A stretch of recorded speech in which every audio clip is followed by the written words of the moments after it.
Good morning, guys, and welcome out to Revolution.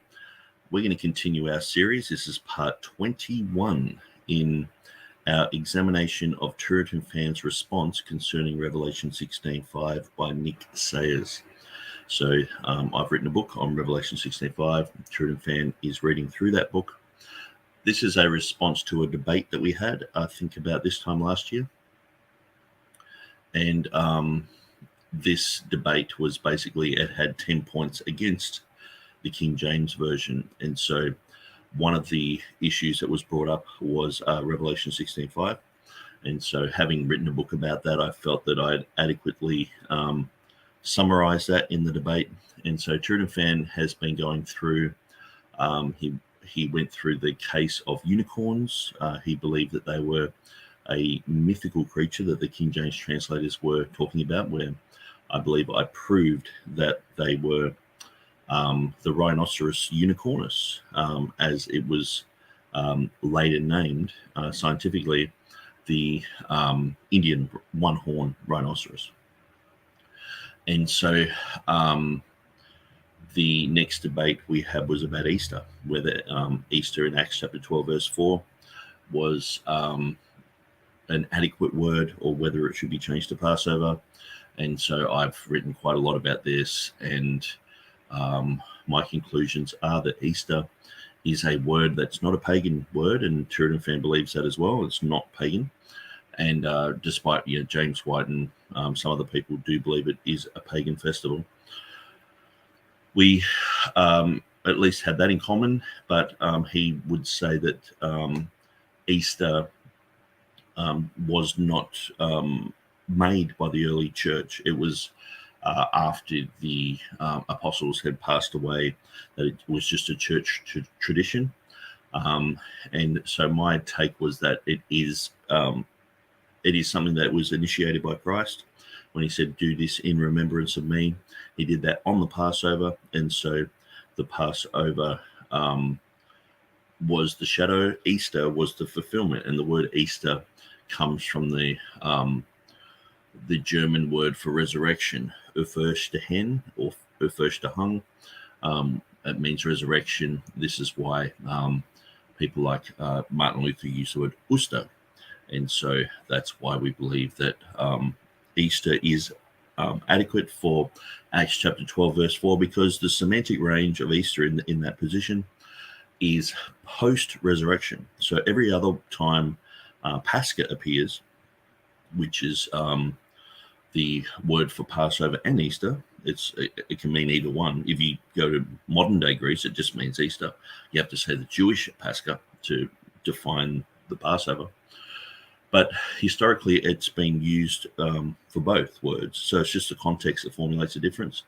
And the context in Acts chapter 12, verse 4 in the historical narrative is after the resurrection. And so I believe the Christians at this point, they were looking at this celebration of Passover that the Jews did, and they were saying, well, the Lamb of God is risen. Let's celebrate the resurrection. And so that's how Easter came to be. And so that's another debate that we had. So now we're sort of just having some more online discussion. And because I've written a book on this, TurretinFan is going through meticulously, and I'm really glad that he's doing this, because I think that after doing this study, he will appreciate more. He will appreciate more why I've come to the conclusions that I have, because most people just shake their head at me and say, "Oh, you don't know what you're talking about, or you're just making stuff up." So TurretinFan, having looked at all the evidence, he can't say those things now. He can't. He's well educated in the fact that the name Jehovah is in the Triadic declarations. He knows that the Revelation 16:5 Triadic declaration is different from the others. He knows that the I am is in these Triadic declarations as well. He knows the relationship between Hava and Haya to the name of Jehovah. So he knows these points. He's seen what I've seen. And so I'm hoping that there's seeds there that show him, yes, well, I think Nick's correct in this. And so, but he hasn't said that yet. He's constantly sort of coming against the evidence that I'm providing, but he is looking at it at least. And that's all I really ask people to do, is just look at the evidence. So we're going to continue through. Last time we were still in the Ethiopic section.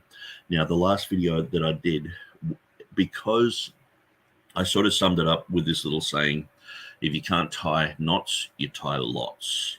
So if you've ever tied something to the roof of a car, if you throw the rope to a 13-year-old child, they're tying lots. They just wrap everything around and they don't really know how to tie a knot. Where someone who knows how to tie a knot, that you can have a piece of rope that's only 2 foot long, and they'll still be able to hold that ladder down because they can tie knots. And what I found with the Ethiopic section was just lots and lots and lots and lots of information. But at the end of the day, the only thing that I've claimed is that it has the future form of shalt be or isomenos in the Ethiopic there. And so that was what I've claimed.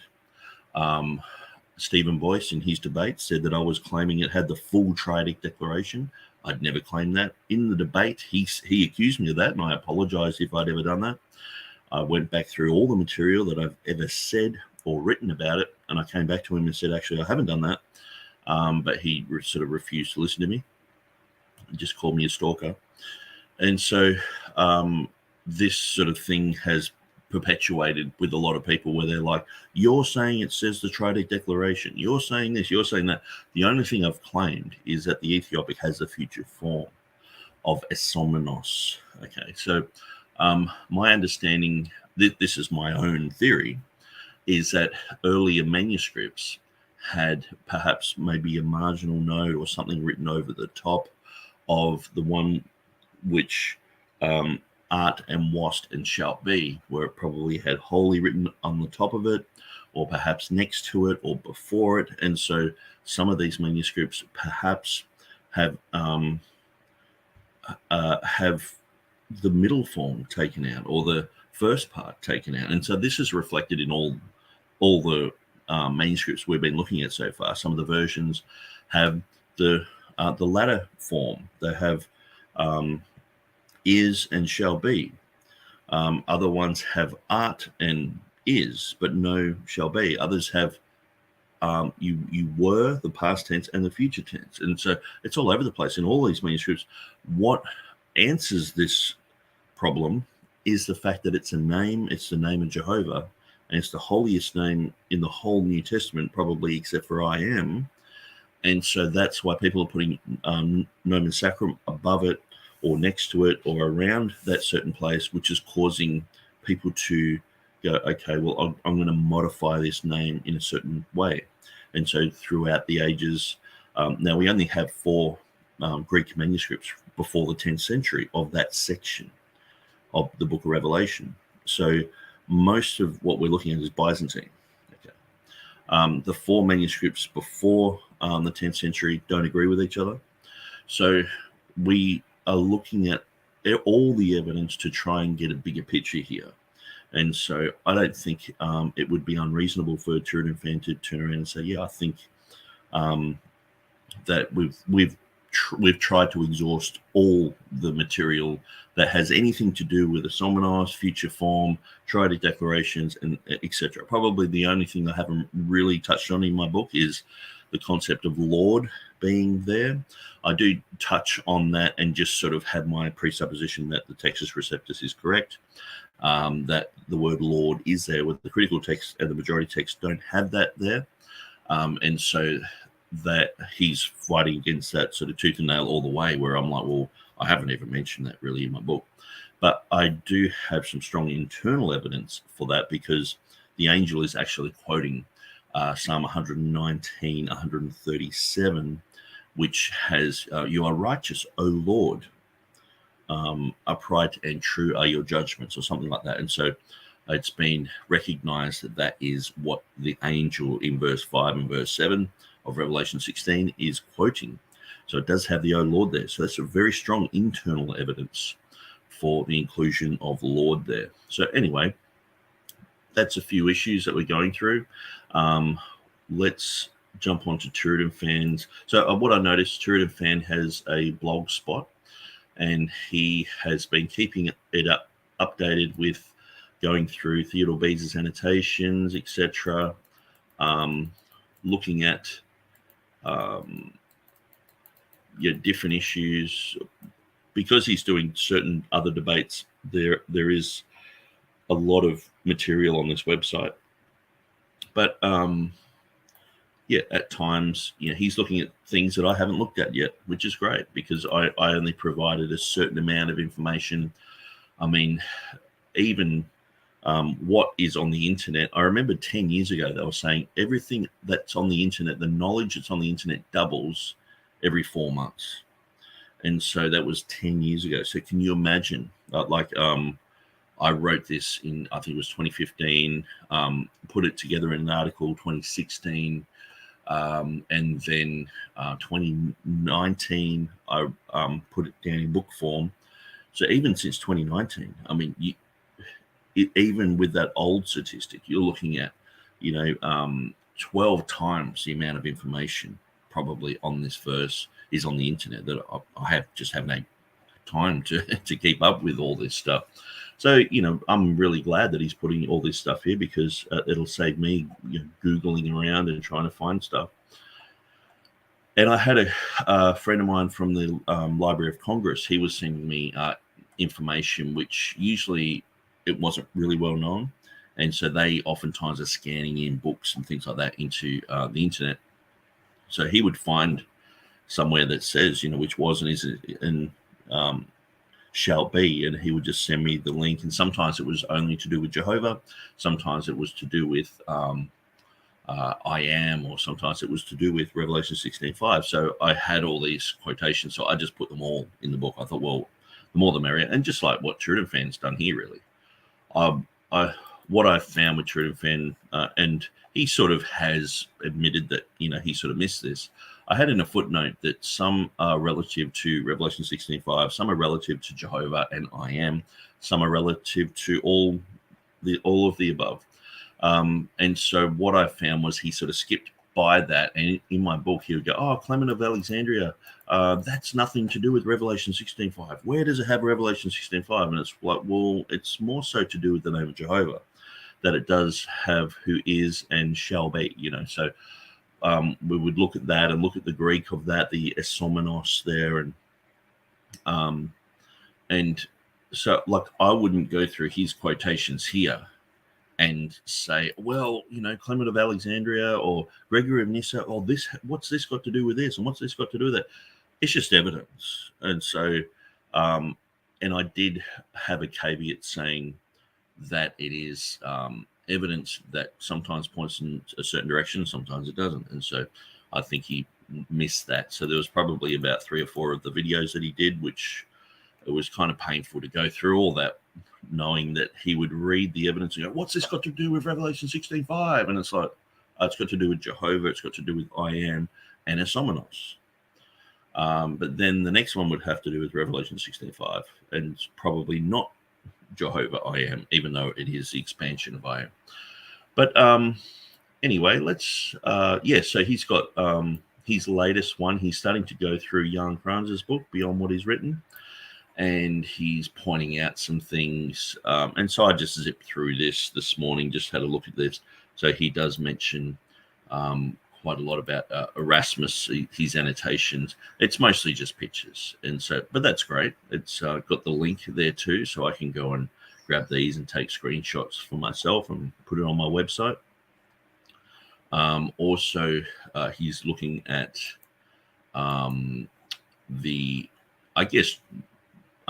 beginning to understand the relationship between Tremellius and Jennings. And so one of the reasons why I said, well, I think Theodore Beza actually knew about this Ethiopic reading is because Tremellius, he did a Syriac Bible. Okay. So when you do a translation, usually you learn and understand translators who have gone before you. Okay. You study them, you think about them all the time. So we've been doing the translation into Urdu. Now, that's been going on for quite a few years. And we look at Henry Martin, his material, his translation, there are several translations into Urdu. We're looking at these type of things all the time, and thinking about these things and looking at word choices, and you end up like just understanding that these guys went before. It's like you couldn't do like an update of the King James without thinking of the King James translators and what they did, or even the King James translators were thinking about Tyndale and Coverdale and all these other people, you know. So Tremellius, he did a Syriac translation in 1569. Now, in 1555, there was a Syriac translation done in the Syriac font. Now, Tremellius did his Syriac in the Hebrew font because a lot of scholars could read that. They couldn't read the Syriac. And so, but he was well aware that the 1555 Syriac was done by the same people who did the Ethiopic Bible. So it wouldn't be something that's just so far-fetched to go, well, Beza, Tremellius, Janius, these guys are like, they're birds of a feather. They're some of the greatest scholars of that era, and they're doing works together. They did the Latin Bible that was the main Latin Bible for like 300 years until like a critical text edition of the Latin Bible sort of came out and sort of overthrew that one. And so it was like the King James sort of thing of in Latin. And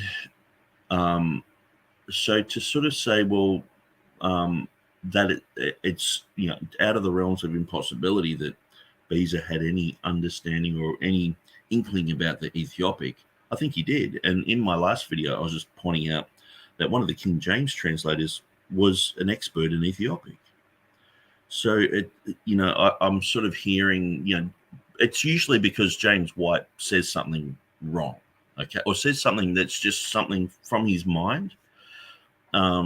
He's arguing against something, so he just says blah blah blah, and then for 10 years people are mopping up the mess that someone like that creates, because he has an air of authority. People think he knows what he's talking about, and so then you're like, well, you go out of your way to show, well, perhaps that's not the case.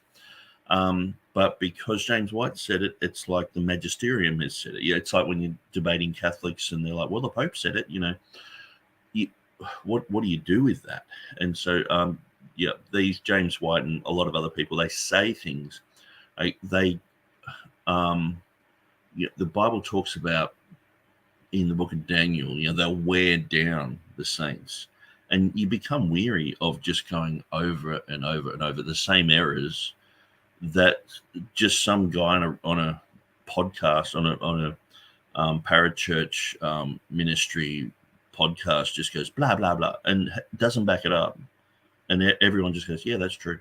and so you're going at length to sort of go, it's not true, and you, for years and years and years and years afterwards, it's quite amazing. Now, I know a lot of people wouldn't bother, they just cut it off, but I'm a stickler for truth and for people backing up what they're saying. And so when James White basically said that Theodore Beza would never had any relation to the Ethiopic, I'm like, okay, well, let's see if that's true. And because I knew of the link to Janius and Tremellius, and I was like, okay, well, Tremellius and Janius, Arabic and Syriac, these are your Semitic languages. See, one thing is, just because you're not interested in Ethiopic, it doesn't mean anyone else. It doesn't mean everyone's not interested in the Ethiopic. There are scholars who are very fascinated by the Ethiopic, and one of the King James translators knew Ethiopic. So it's not out of the realms of possibility that Beza could have even known some Ethiopic. But I would definitely say that Tremellius, he would have studied the lives of those people who did the first Syriac Bible. He would have read through that Syriac Bible. He knew the Syriac language. He knew the Hebrew language. He did a Hebrew Bible as well, Hebrew New Testament. and his material is really good. And so, and these guys were all using Stephanus as their printer.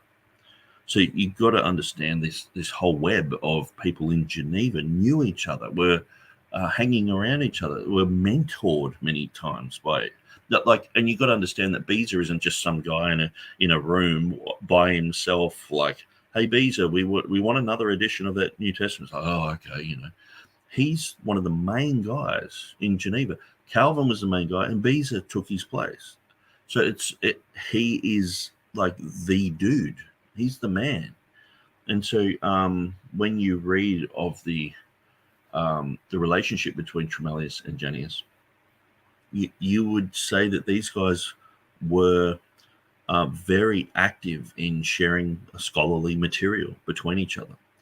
And so anyway, let's get to this video. So we have Dan Straight in the room saying Shalom, Resurrection Day, and saying, I guess that was about the Easter thing, and silly things for Christians to fight against. Yes, I think it is rather silly. Sometimes I feel like I'm just stating the obvious, and against people who have deep presuppositions against the Textus Receptus and King James. But hopefully I'm sparking a few thoughts where people can just go along with the mainstream narrative. And I'm saying, well, have a look at these facts. And hopefully people are turning back to the King James. And we had a question on the Textus Receptus Academy this morning. Someone was like, if you believe that the King James Version, it contains all the words of God, where were the words of God before 1611? And he gave his three answers, and we could only choose between those three, which shows that he's not really that fascinated. He's not interested in what we've got to say. He's just, you know, giving us biased answers, like, oh, we're following Erasmus or whatever. And it's like, realistically, it's very simple. It was in manuscripts before the age of printing. Printing came along, and after about 100 years after the Greek New Testament was first printed, it took about 100 years for everything, all those issues to get ironed out and everything. And then they did an edition of the Bible with a whole bunch of scholars who were able to put all the words and all the books in between two covers. And it just so happened to be done in English. If it was done in French, I would follow that one. If it was done in German, I'd follow that one. But it was done in English. And so, and that's where all the words of God are. So when people are like, where was the word of God before 1611? Well, before the age of printing, it was manuscripts. Between the age of printing and 1611, it was in manuscripts and in printed editions. And then by the time it was 1611, it's there in English, all the words. So it was just the first one that had all the words there. That's all. So that's why we go back to that and go, well, that's got all the words there. It's, you know, there's got to be somewhere where all the words are, and it's there in the 1611. So it was a pretty easy thing to. It's not very complicated. It's like if I was changing technology from print to computer to the internet.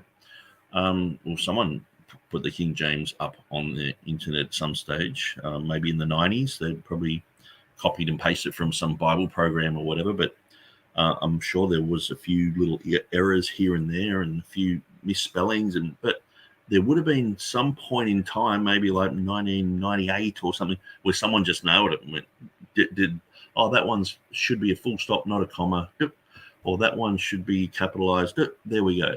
And there we go. We got the King James all online. It just took a few years to do. And so between the invention of printing and 1611, it just took a while for everything to get ironed out. And many, many scholars got involved with that project for, over 100 years. And so the culmination of all of that scholarship is the 1611. So it's not just a Bible translation. It is the culmination of all the Reformation scholarship, biblical scholarship up until that time. So it's a milestone. And so that's why we go back to it and reference it. There's no good reason why people should reject the readings of the 1611. Straight Gateway is saying hello. and I have uploaded the full preterism debate on my YouTube channel. Okay, so I'll have to check that out at some stage. I've been really busy lately. That's why I haven't been doing too many videos. But Helg says, hi Nick, streaming early today. Yeah, I've got a birthday party I've got to go to later on today. And so I thought I'd start early and get ahead in my day. And so it just seems like at the moment I'm constantly going through TurretinFan's material, but I actually don't mind it because I am quite knowledgeable about everything that he's talking about. And at the same time, I'm doing some of the Anderson material. You can see here, I actually subscribed to Mark Ward. I did it by accident today. I looked up his videos to see if there was much, anything new or whatever. And I clicked subscribe, and I thought maybe I should just subscribe to the guy, because usually some people I don't like, I don't subscribe to, because I don't want them getting famous or getting ahead. He's already got like 13,000 subscribers, so one more is not gonna break the bank. You know, it's like, oh well, he's already up there. People love him. It's almost like he can say anything and he won't get one negative comment on his YouTube. Like I've watched videos and gone, oh, that's really bad information. Surely, you know, someone's pulled him up in the comments, and all I hear in the comments is, that's great, Brother Mark. You're so loving. You're so charitable. These people are so dumb. Why are they so duped by Ruckmanism? And it's like no one picks up on his errors. It's really strange. Anyway, so I'm starting to go through, you know, we've got the Standing for Truth guys. I'm listening to a lot of their Once Saved, Always Saved stuff. So that's going to be a theme that's going to continue through, I guess, probably forever, because it's quite a big topic. And quite a lot of people who follow me are Once Saved, Always Saved, and really will want to pull me over the coals and misrepresent. The first thing they do is misrepresent me. It's like, oh, works-based salvation. Okay, so you're working for your salvation. It's like, you know, hey, what I was listening to one guy who was saying about committing adultery or something like that. Like and I've said this. I almost thought that he'd listened to one of my programs actually. And I've always said this. It's like there's probably 200 decisions. You know, you have to think, okay, well, if that opportunity arises as a possibility, I would do that, and then you meet someone and they're willing to do that, and then you've got to meet up somewhere and you've got to lie about where you're going. There's so many decisions to get to that point where you're walking out of a room and you've done that deed, and so it's not just like I just slipped on a banana peel and we committed adultery. It's a bit like baking, or it's a bit like cooking a full 3-course meal. You have to go and buy the products, and you have to spend money on it, and you have to know how to cook properly, and you have to do it in a certain way. If it's not like you can just accidentally just I just cooked a 3-course meal, and this is the sort of thing that I constantly get is like, you're just going to fall into sin. It's like, I'm not going to just wake up tomorrow and go, oh no, I became a witch, or I murdered some guy, or I've just become a transsexual. It's like, I'm not fighting against becoming those things. I'm not working like, oh no, every day, like, I hope I don't murder anyone. I hope I don't become a transsexual today, or I hope I don't commit adultery today, And usually it's anyway, I'm sort of preaching that type of thing. So I'm going through videos and just sort of defending myself as well, because there is a lot of false accusation that's come my way with all that, and showing my position. But also, I want to understand where someone like Stephen Anderson's coming from, and Donnie Badinsky and Praise I Am, these guys, because I've listened to a lot of their material lately, and I'm like, actually, I thought that they believe this certain way or that certain way, and so they have certain limitations on their belief too, which is pretty much identical to Anderson. And so I've almost gotten to the stage where I'm like, instead of standing for truth, I'm like standing for Andersonism. And I know they do a lot of good stuff with the creation science ministries, but I mean, Seventh-day Adventists can do a lot of good stuff with creation science ministries. It doesn't mean they're right on everything. And this is one of the things where, you know, if you critique Billy Graham, well, he wins souls and he's going out preaching and so many people are getting saved. It's like, yeah, but he's an absolute heretic. You know, he was, you know, he didn't believe in a literal hell and said the Pope was great. And, you know, him and the Pope believed pretty much the same things. And it was like, he just got weirder and weirder as he went along. But if you actually critiqued him in front of another Christian, it's like they would bite your head off. And so that's what I'm finding. Sometimes people, they will have a truth, and it's like the Bible version thing. And I've often said to people, look, just because I'm right on the Bible version thing doesn't mean I'm right on everything. Doesn't mean I'm right on eschatology. Doesn't mean I'm right on bibliology, or bibliology is the Bible version thing, but you know, soteriology or any other issue. You've got to you can't just go, well, I trust this guy now, I'm just going to believe everything that he says. And that's what I see with Anderson. Anderson, he just gets like, you know, 4 or 5 basic truths, and everyone's like, yeah. And then he introduces like the 5th one or the 6th one, which is, yeah, a curveball, like we should assassinate Obama. And it's like, and some people are like, yeah, anyway, you know what I mean? And it's like, now you got to think about these things. You got to go over them. Anyway, I'm talking about TurretinFan's, so let's save those videos for another time. So we're at part 17, and we're at the, I think it was a 1 hour and 14 minutes mark. I was saying the 114-minute mark, which is not, but let's go. But anyway, this is just the relevant portion. Maybe I should clarify that as well. We'll see. But anyway, so coming down here, comparison between Revelation. And so just to warn you, the last time we went through this video, the first part of this video, it was really boring. And so I'm sorry about that. And even TurretinFan was like, man, this is going to be pretty boring. And I'm critiquing his one that he said was boring. So I'll try and make it exciting. But it's actually, I just want to try and get through it. But it might get a little bit better because this is the final part. So he's summarizing the Ethiopic material. Because in the last video, he just sort of went through a whole bunch of Ethiopic stuff, which was really not that relevant. But I do understand that you have to do that type of study to try and get any type of answers. So let's go through 16:5 and the keys. So we're coming towards the conclusion of this survey or analysis.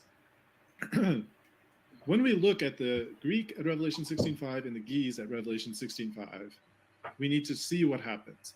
So based on Greek manuscripts, there's 2 kind of most likely readings. One is this one, which is Ho'on Kai Ho'en Kai Ho'ozias. A second one, which is the one the critical text uses, I believe, which is Ho'on Kai Ho'en Ho'ozias, without this Kai. And then there's Beza's reading I put here as well, Ho'on Kai Ho'en Kai Ho'esomenos. So in other places where Ho'on Kai Ho'en appear in Greek, so the other places where this appears in Greek are Revelation 1:4, Revelation 1:8, and Revelation 11:17. And a very similar phrase, which is just Ho'en Kai Ho'on, which you can see is like the same. Ho'on is here, it's before the Kai, and Ho'en is after the Kai. And in Revelation 4:8, the order is reversed. But this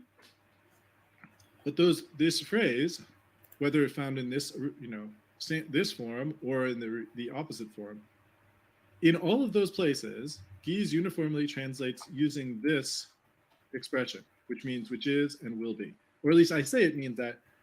If it doesn't mean that, maybe it means which was and won't, and which was and was, or which was and will be. Okay, so just on what he said before, so there is a chiastic structure, or it's pronounced chiastic, which Christian McShaffrey told me that's how you pronounce it. So chiastic. So we see here the Greek with the 5 triadic declarations. Now I've numbered them A, B, C, and then B, A. So you can see this in the Greek here.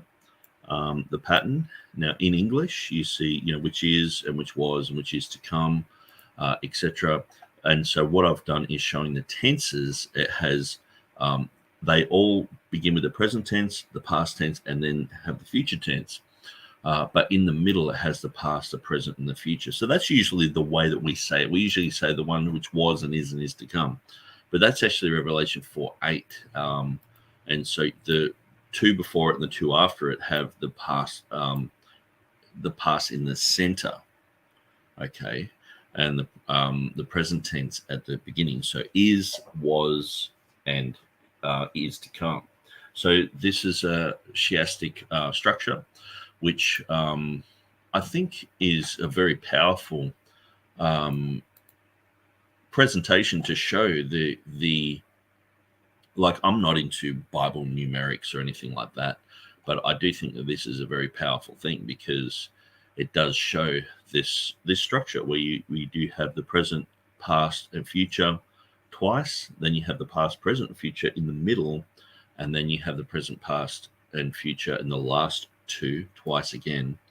And I think this is a very important thing to understand. And to me, this shows the intricate patterns that are in the Bible. And many people see this in the Hebrew as well, in Genesis, chapter 6, I think it is. It's got a lot of these type of structures where it will talk about certain things in a certain chronological order, and then it will have a highlight, and then it will go backwards in chronological order and mention the same things, where us as, just average, sort of layman Bible reading people, we mightn't pick that up. But people who are studying the original languages, or even in English, you can spot this.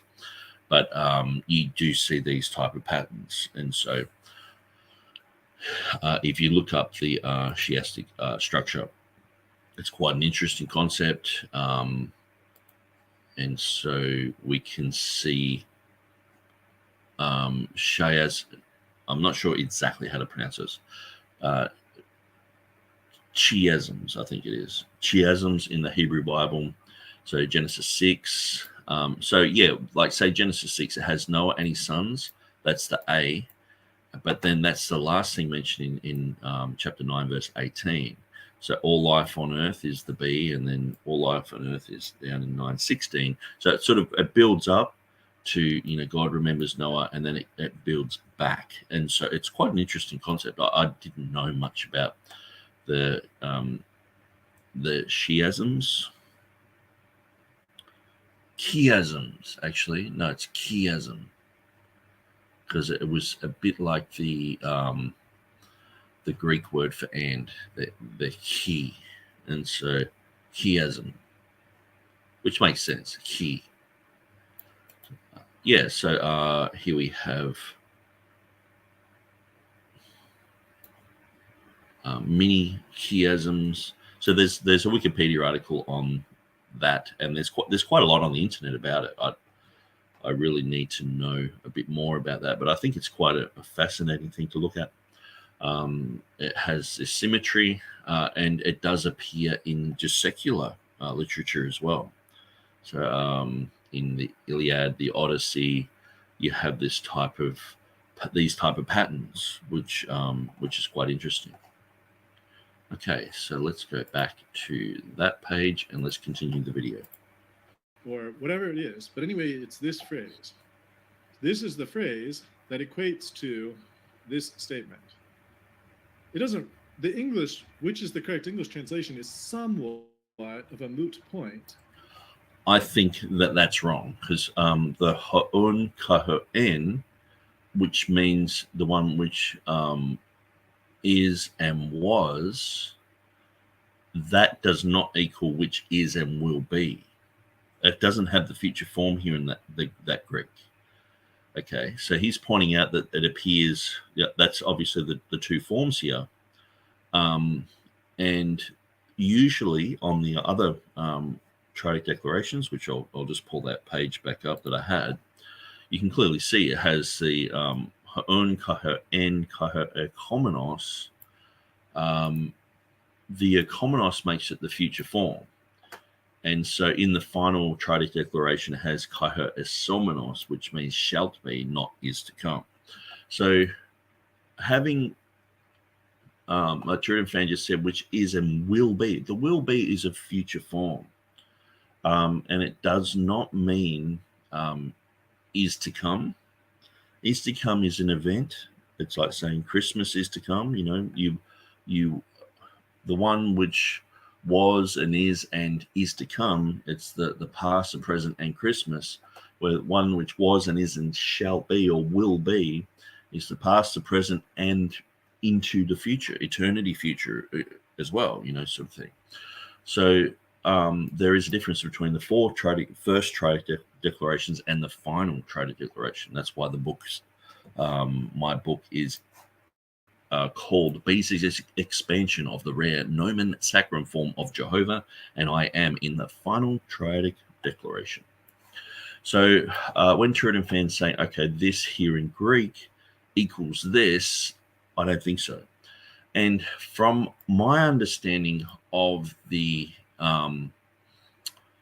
Ethiopic, as limited as I am with understanding Ethiopic, this also includes the present tense, but it's only got two words. So in our minds, we're thinking two words. It must be just past and present, or present and future, whatever.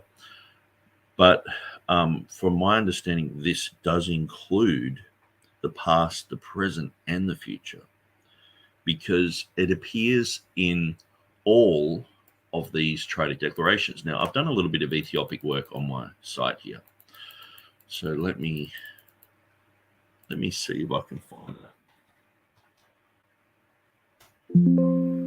Oops. Okay, so Ethiopic, that's to do with Lord. Okay, so that's Psalm 119 that gets quoted. So that's why righteous art thou, O Lord. That's Jehovah in all capitals. So that's why there's good internal evidence. The angel was saying, thou art righteous, O Lord. And then expanding the name of Jehovah there, which art and was and shall be, because thou hast judged us. Upright are thy judgments. Lord God Almighty, true and righteous are thy judgments. So I've looked at the Latin of Hatta, the Greek of Hatta, and yeah, I just sort of chose Hatta because that was a 1599, and I was comparing that with the 1598 of Theodore Beza, and so you can see a lot of similarities there. So anyway, it's a little bit of a different point, but we're looking at the Ethiopic here. So the Ethiopic was printed in 1548.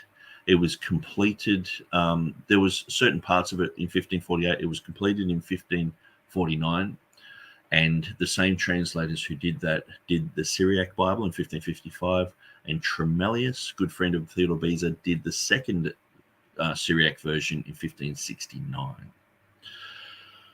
So 100 years later, in 1657, you had Brian Walton. He got the Ethiopic and he did a Latin translation of it. So that helps scholars, because a lot of scholars couldn't read the Ethiopic here.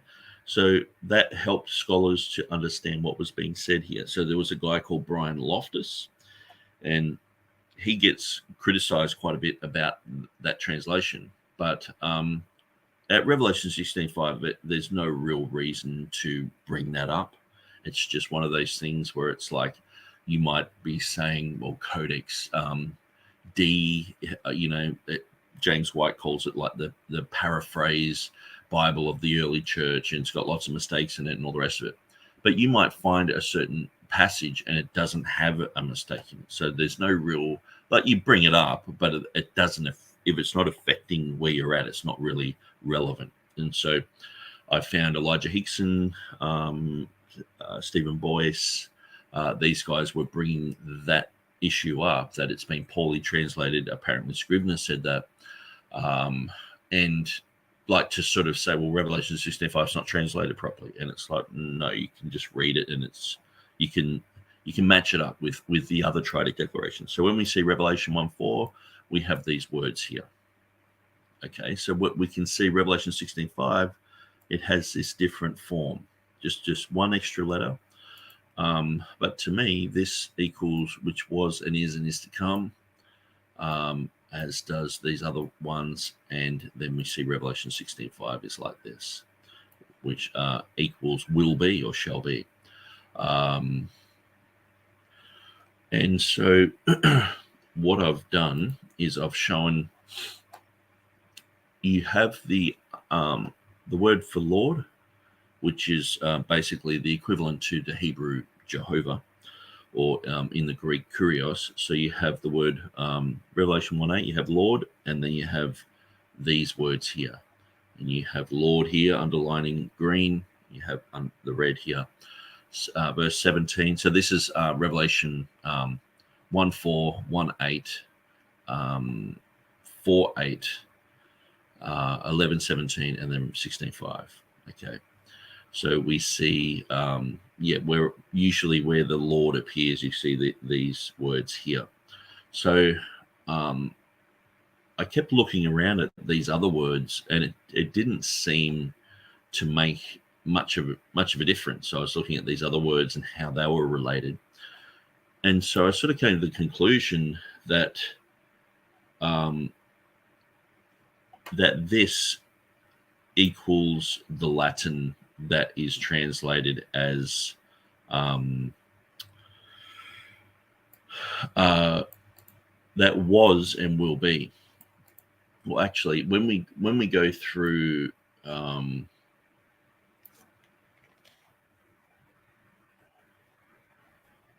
I mightn't have that on my website, which is a shame. So I was sort of building up to something, which is here we go. Here's the Latin here. And so Revelation 16:5, we see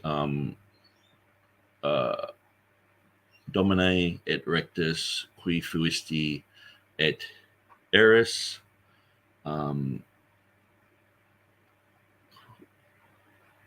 fuisti et eris. So it does have basically the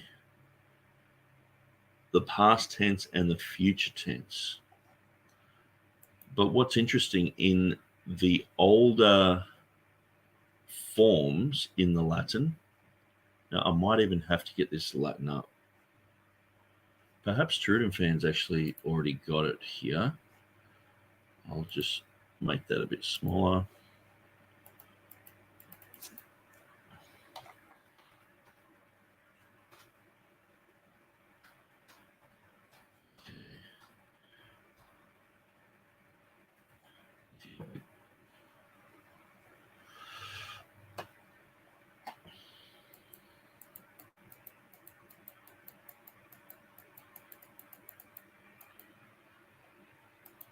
Now, I do have this information around, but I mightn't have it on my website.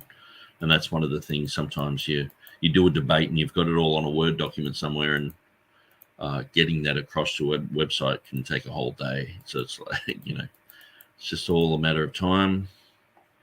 So, okay, so this is the 1548 Ethiopic. So he's got Revelation 1:4 there, 1:8 there. So this is the original Ethiopic.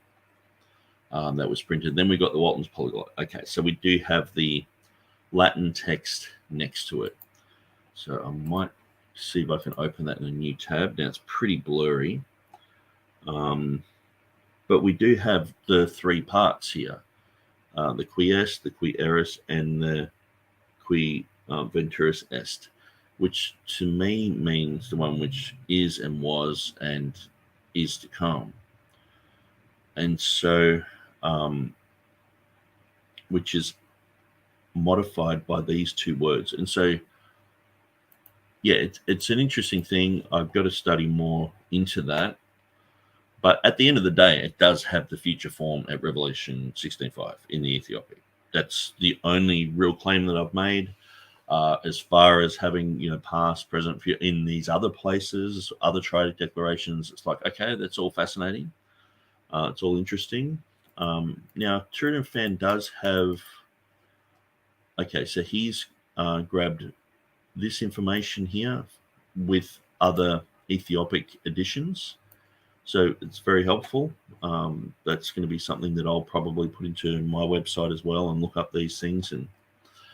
But he does have a translation of this. So, when we... okay, so here's a Latin. This is exactly what I was looking for. So it has qui est,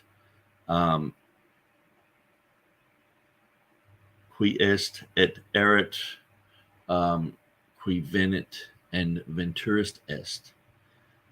So that's 1-4. Okay, so he's written it out here. So you do see the 3 parts. It's quite interesting. But then you see Revelation 4:8 has 2 parts to it. Revelation 11:17 has 2 parts to it, and Revelation 16:5 seems to have just the 2 parts to it. Okay. Okay, so let's go down to his English translation of this. So he does offer an English translation. Okay, so he's got a summary, 3 parts, 2 parts, 2 parts, and 2 parts. Okay. Okay, so he's got all this. It doesn't actually offer eris for Revelation 16:5. It eris, which is the future form, equivalent to a somenos. Okay, so here's how he is representing this, which is and will be and which will come. So basically, which is and was and is to come. Okay, so as the King James would have it. And so he's saying that is that form. Then he's got the both of these ones here, saying that this just means basically which is and will be.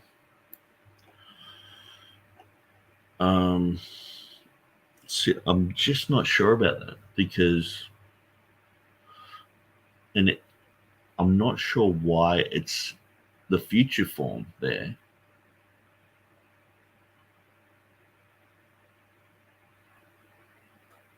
But in the video, he was just saying it's related to the past and the present.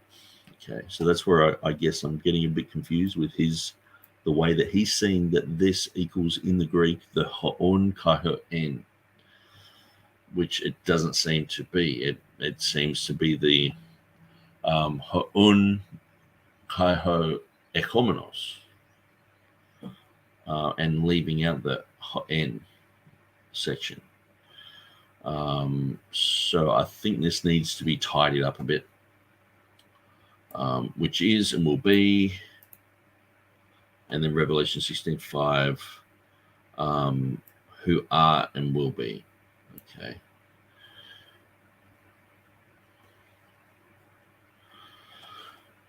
All right. So there's a lot of information there, and a lot of it has to be really tidied up. Now, I know that he had a section there where he was saying that the Latin fuisti can just mean is to come. So where are we there? I'll just go back to the original page. I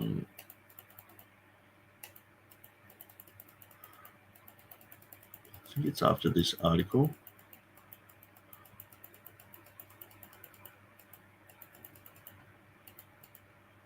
Okay, no, it's not that far.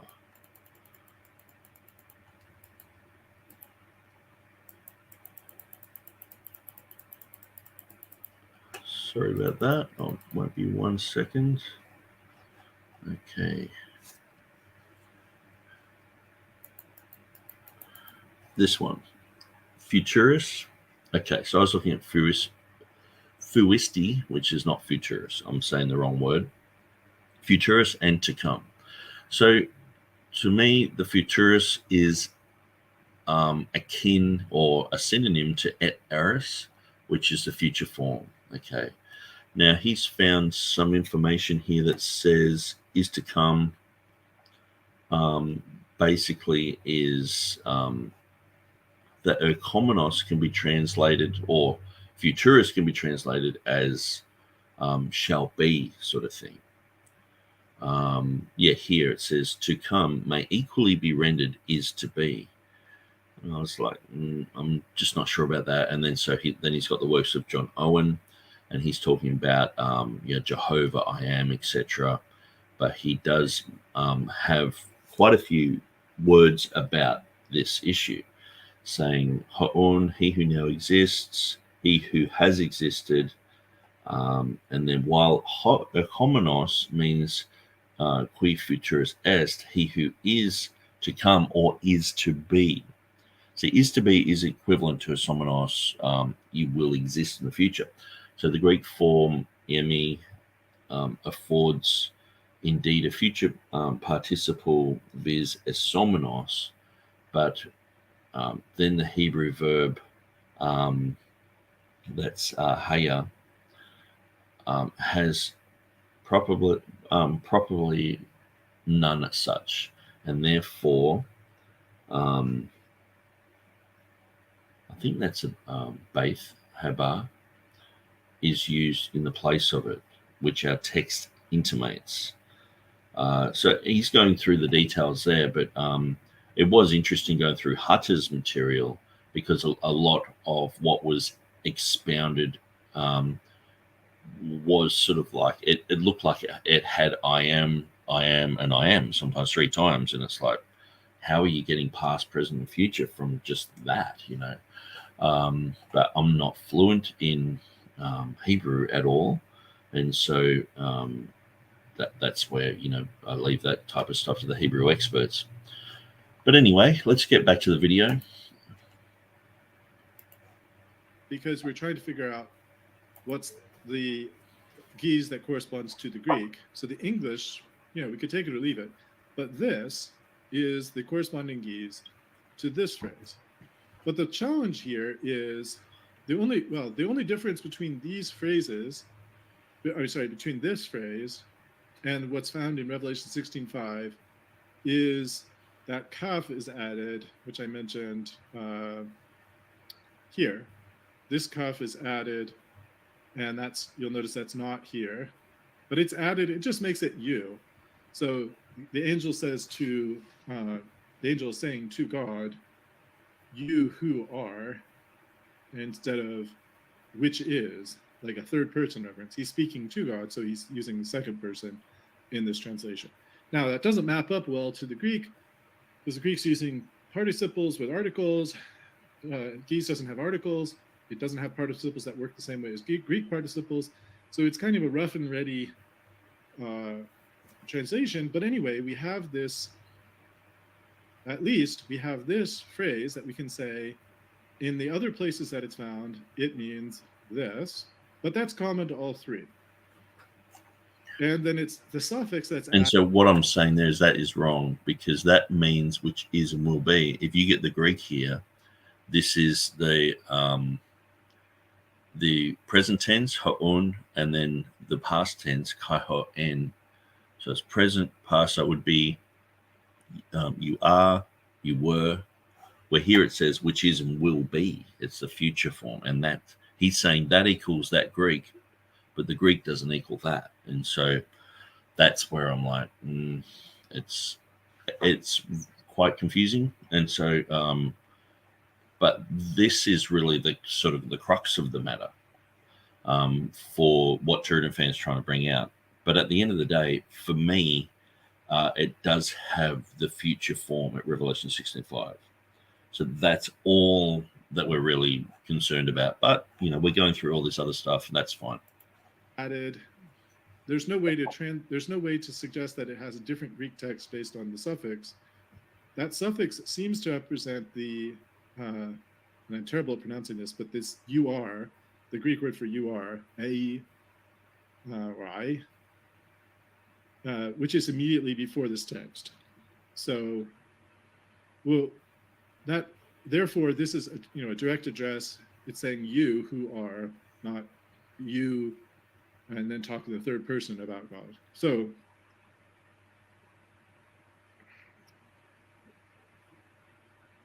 how will we distinguish between these three candidates as to which one of these, if any, this Guise supports? The Guise being either the critical. And so this is one of the things I'm constantly bringing up nearly every video is I've always said the Ethiopic has the future reading shall be in it, okay? Esomenos. Now, almost everyone brings up, is it the full Triadic declaration, the past, the present, and the future? And I'm like, well, there's heaps of different, Beatus of Libana, I think it just has the past and the future, and so it's got the future reading there, but it doesn't have the present or whatever. And I'm not making claims that these have the full Triadic declaration in them. I'm just like, okay, it's got the future form of it. And, and I understand TurretinFan's doing this because he's checking everything. But at the end of the day, this whole thing, you just get to the end. It's like, does it have the future form? Yes, it does. Tick. Is what Nick said correct? Yes, it is. Tick. That's it. You know what I mean? Like, all this other stuff's great to know, and it's all good. But for our purposes of what I've claimed, is it wrong or is it right? It is. For what I've claimed is correct. That it has esomenos there. Or the 1548. And they're substantially the same, because the part that's different is just this word them. Judge them or just judged. But which one does... And the main thing is, that's exactly what James White said in the Ethiopic. Esomenos doesn't appear there. So he was saying the future form doesn't appear in the Ethiopic, but that's where I found it. It's backed up by Walton's Polyglot. It's backed up by Hoskey's work. And just going through this, you can see it's backed up. Like even here, it has which is and will be. That's the future form. So... support. Well, interestingly, what helps us out is this word, and I'm purposely not saying the word out loud, although you can see it's apparently pronounced yerte. If I'm reading this correctly, this schwa sound, yerte, I don't know, but apparently yerte with this wa at the beginning is so wa yerte. And the wa just means and where yerte means right. Now, I say right because that's what the Latin translation, or the Latin word rectus was used, which means right. Some had ac rectus, which means and right, or some had et rectus, which also means and right. But right isn't a word that lines up with esomenos, and it doesn't line up with hosios. Not directly, but one is much closer than the other, and I'll explain how that's the case. Why is one much closer than the other? So if you look at the comparative dictionary of Guise for this particular entry, you can see that it could mean straight, straightened, be right, be righteous, be just, be truthful, be sincere, become established, be restored, be well-ordered, be successful, prosper, be prosper, whatever that means, and used with indirect object suffix pronouns, it seemed right to me. Then there's related words. You can see there's nuances of meaning that come up with various things, but among the nuances of words, upright, straight, right, just, righteous, honest, true, correct, proper, level, even orthodox. So it can have this gives you some sense of the overall meaning, including righteousness and equity and judgment, truth and truthfulness. And you can see why this equity and judgment, righteousness, right, orthodox, correct, all these type of meanings, which rectus somewhat conveys, but not fully, how that's captured. There's actually another little piece here of, because it's comparative dictionary, so you can see some other discussion of other languages. But notice that the word can have a range of meanings. In this case, my analysis is, I believe the translator from Greek to Guise thought that the Greek was to be understood in terms of a phrase that says this, kai hosias, hoti tauta ekrinos, and the holy, because you have judged thus.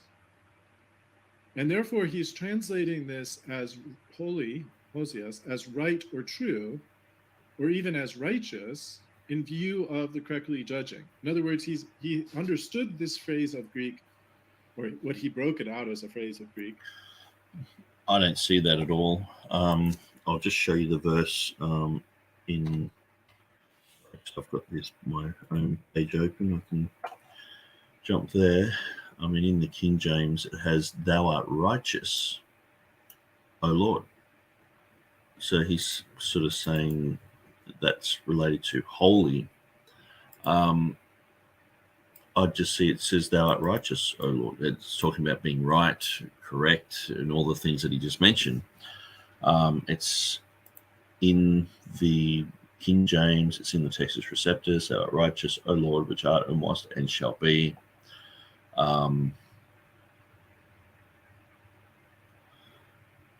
Yeah. So anyway, I'm not seeing what TurretinFan's seeing here.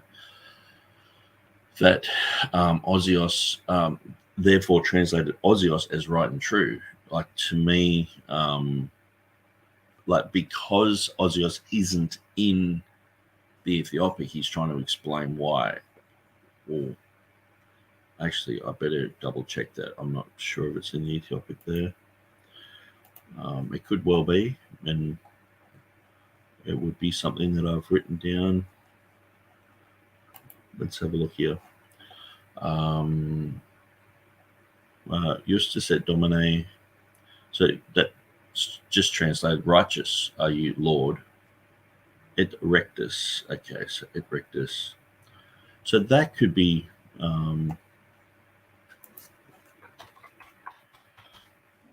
actually, let's go to translate. Rectus means right. Okay, so yeah, I see what he's saying. So it's sort of got two, like, just are you, Lord, and righteous, who was and will be, for you have judged us. So I guess this, and I'm pretty sure Hoskia mentions this, that this is like a replacement for Ozios. Okay, so now I understand where he's coming from. So if I go down to Hoskia here, Hoskia has Justus est Domine et rectus, qui fuisti et eris, and that's in the Ethiopic. But he also does have at the bottom of the same page. Now, hopefully I can find this without it being too annoying. So what I started to do was on the photos that I have on my site is putting just the URL where I found it. So then I can just click on it and I don't have to research again, where I got it from. But okay, so that's the Arabic. Maybe TurretinFan has it on his. If he's got the whole of Hoskia there, or I can just type in Hoskia.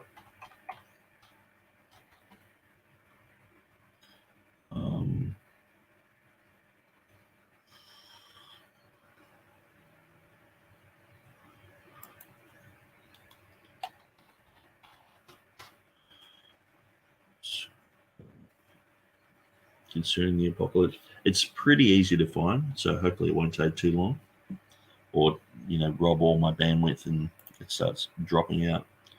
But let's go to, okay, so we should just be able to go to Revelation 16. That's 13, 15. We're almost there. 16, 2, 4, 16, 5. Okay. Make a one-page view. And I'll make it a little bit larger.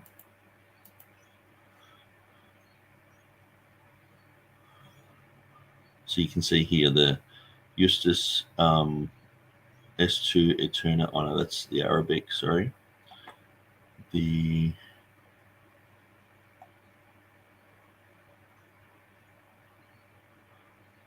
That's the Ethiopic there. The Justus es Domine et Rectus, qui fuisti et eris, and that's in the Ethiopic. And then so we have the Vetus of Libana with the futurist est, and a few other modifications there. But then we see down here it has Kaho Ozios in the Bohairic and the Ethiopic rectus, and it has Pro Sanctus ut supra. So, well, let's get the exact Latin, but it's sort of like the rectus is written there for holy.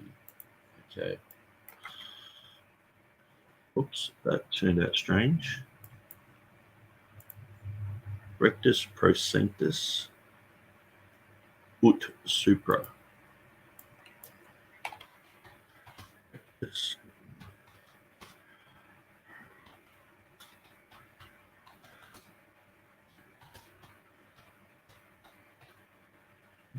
Right for the saint or holy as above. Right for, so basically he's saying righteous for holy as above.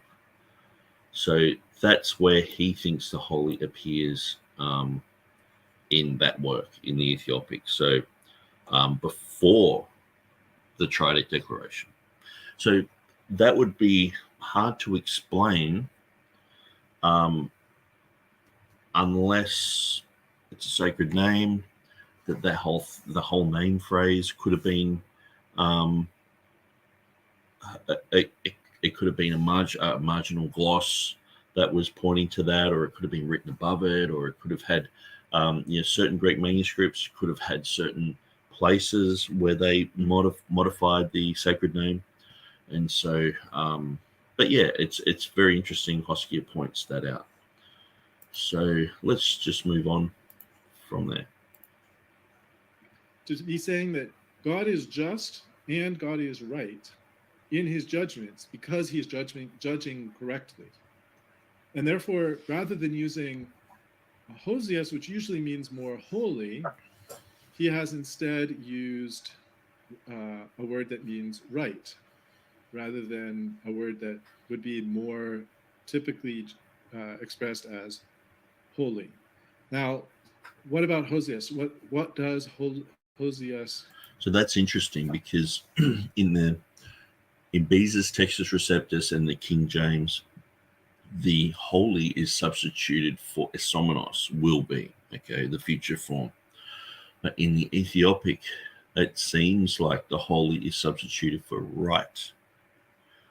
So it has you are righteous, and it's sort of like right or correct, or so. But perhaps we're looking at an older form of Ethiopic. But anyway, it's just interesting that this word holy has been substituted as well. It seems to be substituted quite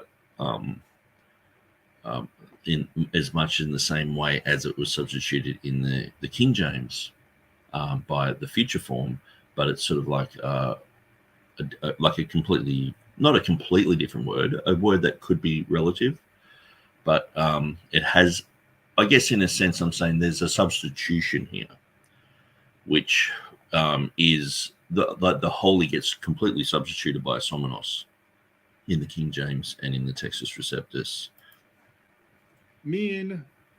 Usually it relates to being holy, and that's pretty much the range of the limits of that meaning, of the meaning of the word.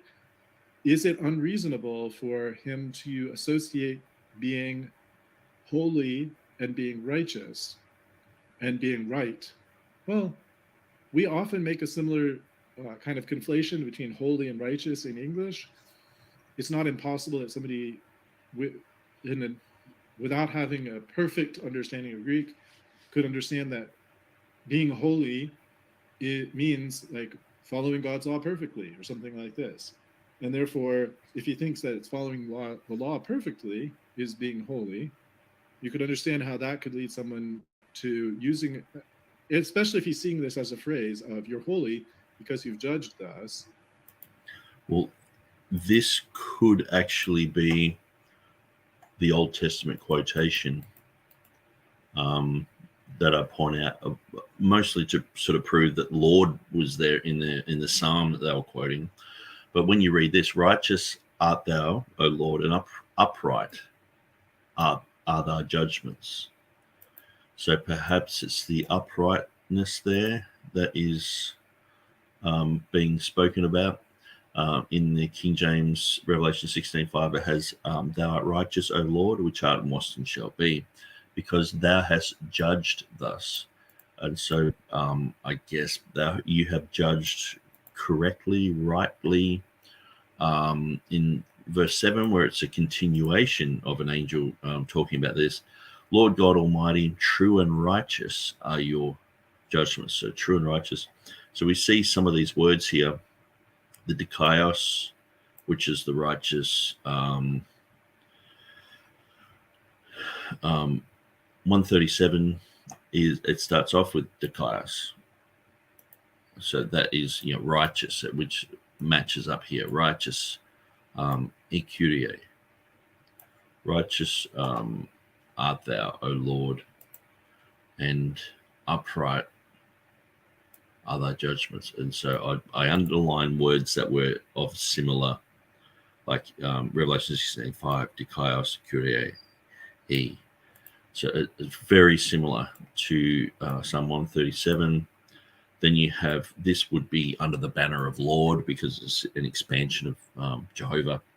And so righteous are you, Kyrie, or Jehovah, Lord. And so that's like added into 16:5 there. And then in verse 7, Kyrie. And then you've also got Hotheos ho Pantokrator, which I've sort of suggested could come under.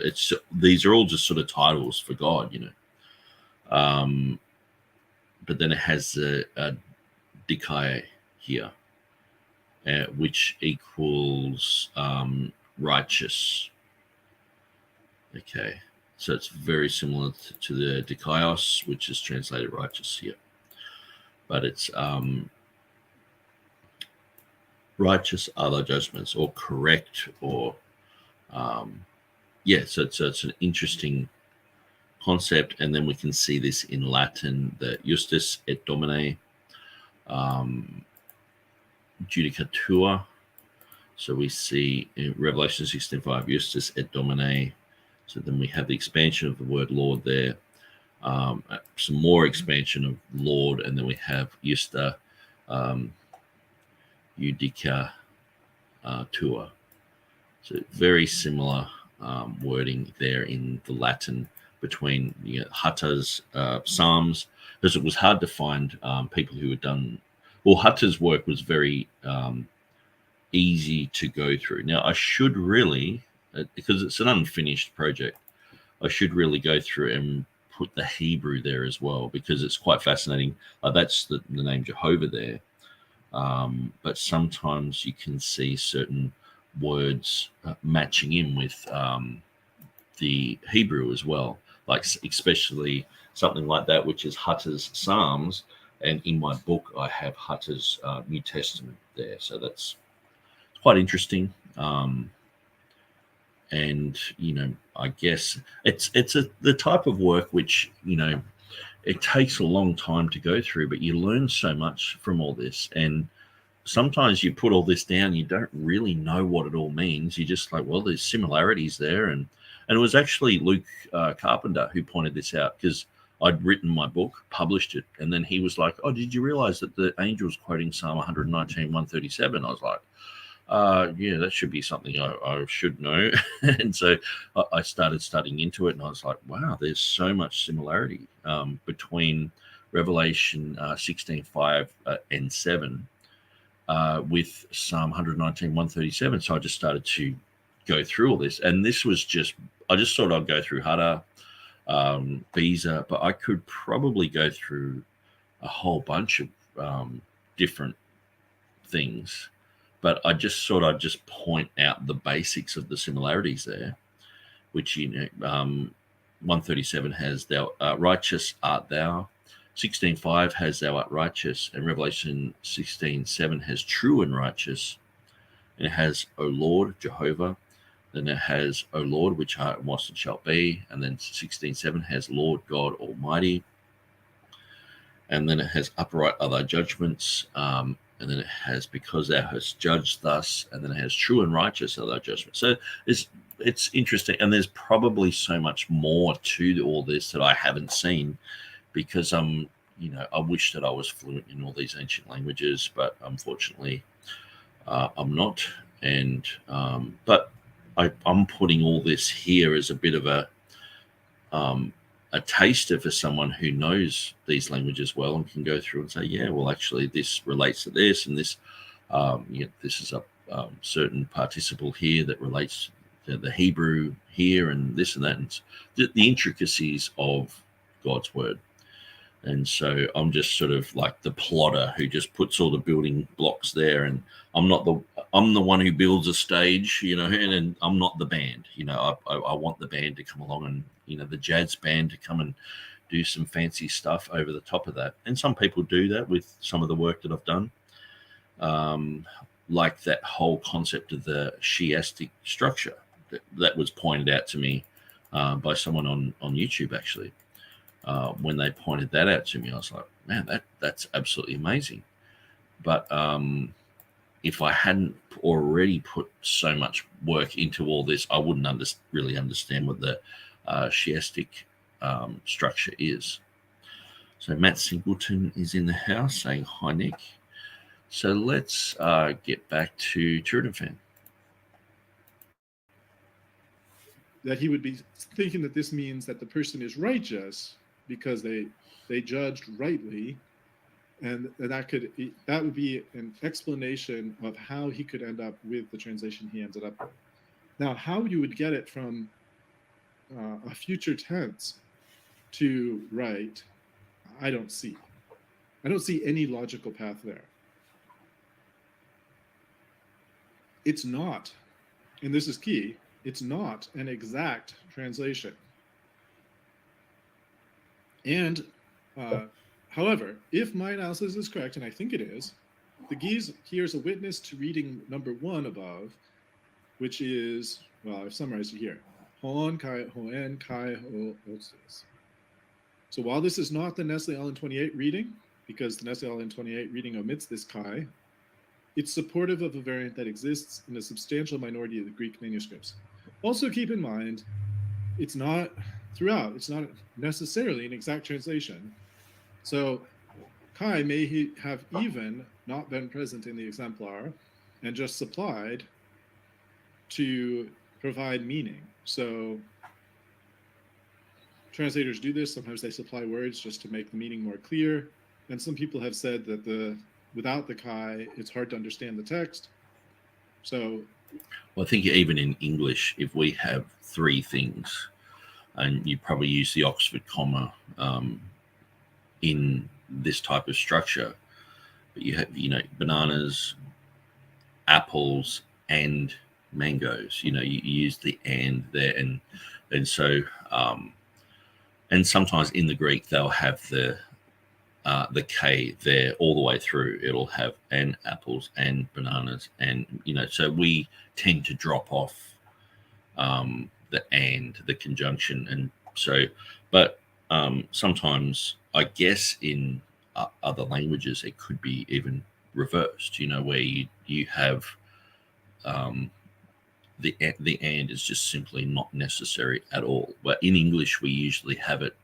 Or sometimes it depends if you're grouping certain things. So you might have the scribes and Pharisees, and then you might have the disciples, and and so you got certain people grouped together in like in 2s or in 3s.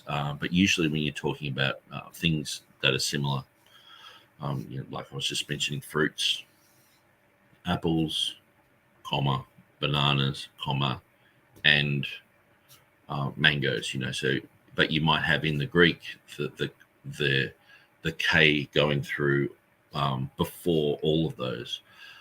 Sometimes the King James does correspond with that.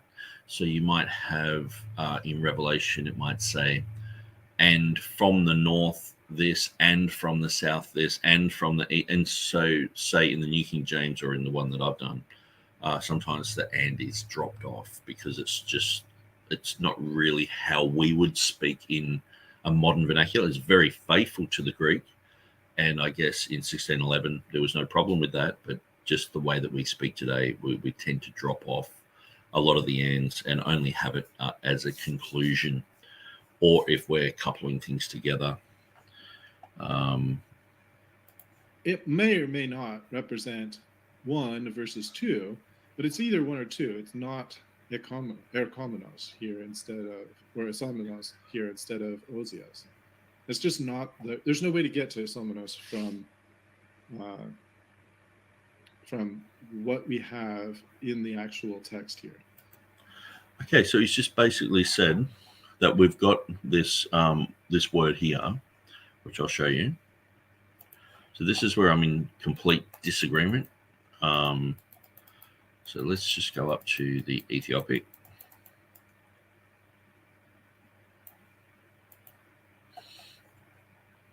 And so he was saying earlier that these words, I think he didn't have the Revelation 16:5 one, but he had these words, mean which is, or maybe it was a past tense, but it had the future form, will be. Okay. But he was saying that equals the Greek was and is, or is and was. Yeah, so either way, it's the past and the present. It's not the future. But then he was saying the Ethiopic equals the future. So that's where I can't understand how come he's automatically deleting the future form of it when he earlier said it equals you will be. And so the eris is there from the et eris is there, which we've seen in, I'm pretty sure it's either Homo halberstadensis or Beatus of Libana has the et eris reading, which is the future form. So I'm pretty sure we can see that here in Hoskia as well. The et eris here, Futurus S is Beatus of Libana. Actually, I don't think he has Homo halberstadensis here in the work of Hoskia.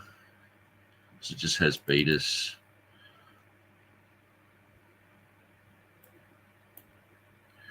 Eras, that's got to be Eris is the future form. So anyway, and here we have the Arabic,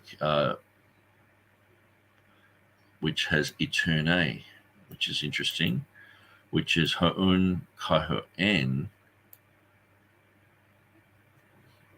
It's very interesting. Or that's what Hoskia is saying. It's equivalent to that. But eternal isn't just the past and the present. It's inclusive with the future. So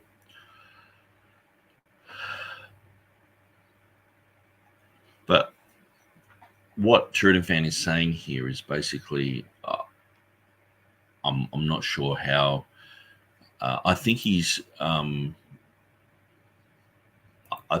a mistake. He's made an error. And he seems to be saying that the Greek equals something that it actually doesn't, because the Ethiopic has the future form in it. He's saying, well, that's equal to this Greek, which doesn't have the future form in it.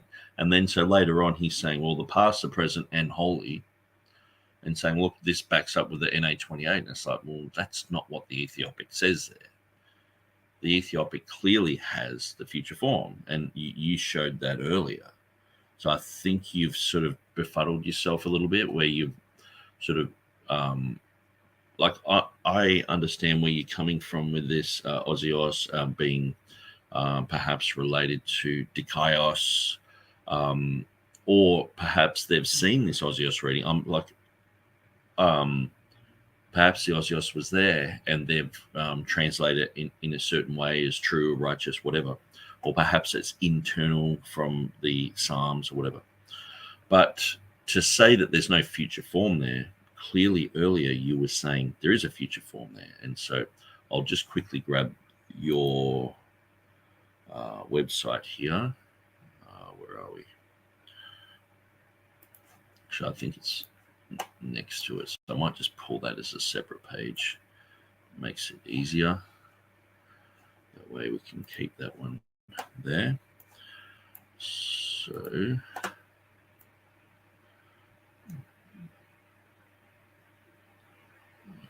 okay, these are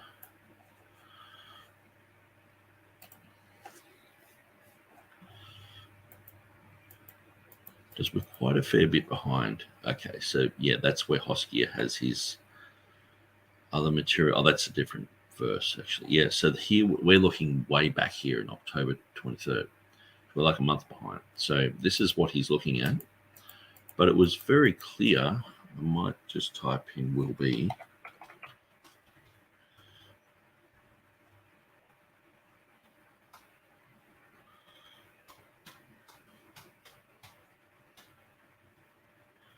Yeah, he's saying the Geese uniformly translates this as that, which is and will be.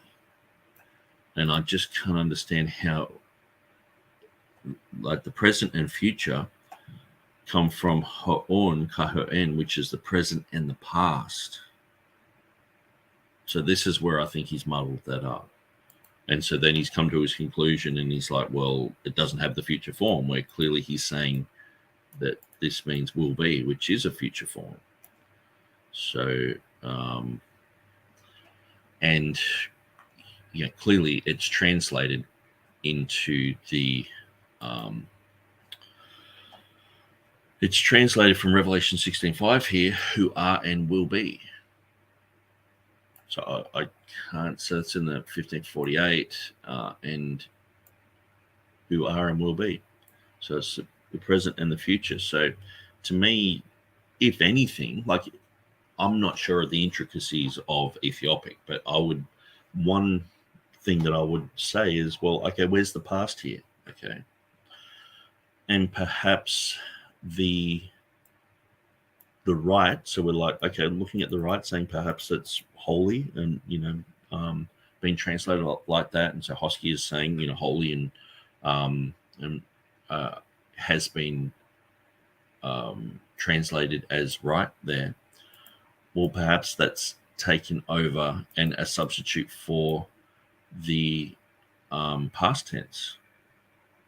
So it's like, just you are, O Lord. Past tense is the holy is gone. The holy is written there as a nomina sacra, but then it has the rest of it. It has the present tense and the future tense.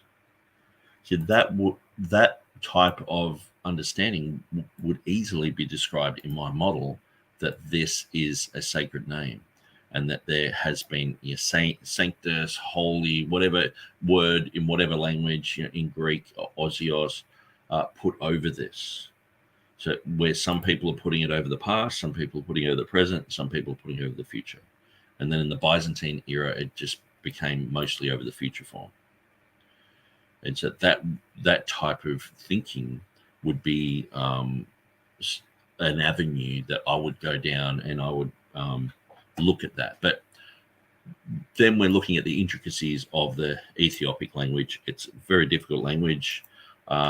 Maybe people who know the language fluently could jump on board. And I've even seen, like, Jan Kranz talk about the Ethiopic, and I'm like, man, you don't know this language. You know what I mean? Like, you're guessing just like we are. Elijah Hixson, he talked a lot about it. Stephen Boyce talked a lot about it, and he was contacting people from the Smithsonian. But I pulled it to bits, because when it has "You are righteous, O Lord," they were like, his whole thing was, no, it means "Oh God." It doesn't mean "Oh Lord." And so I looked up, where it has, Matthew chapter 7, Lord, Lord, didn't we prophesy in your name, cast out demons in your name, etc. So the word Lord, Lord there was exactly the same word in the Ethiopic there as it is here. So it means Lord. So I looked up several other places as well where it was like,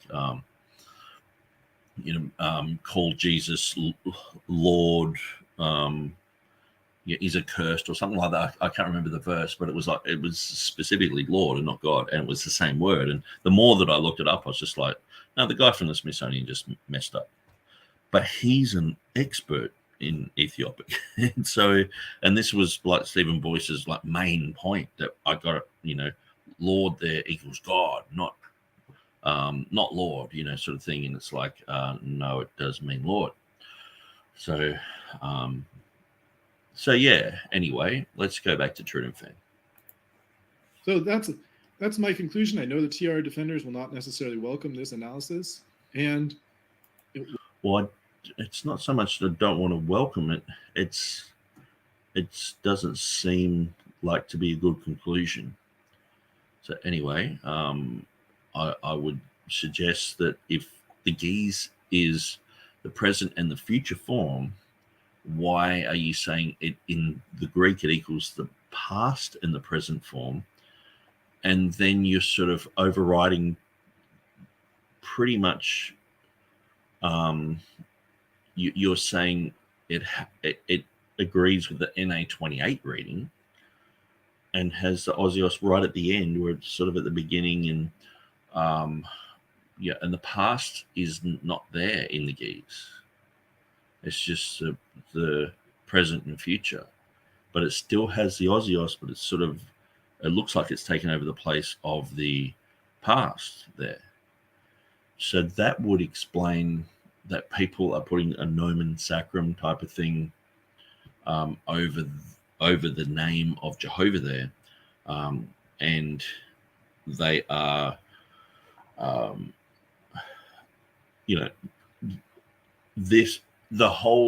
all the evidence, when we look at it and we're looking for the past, present, and future, sometimes the past, sometimes the present, sometimes the future is replaced or is missing or is gone, but sometimes you still have the holy there.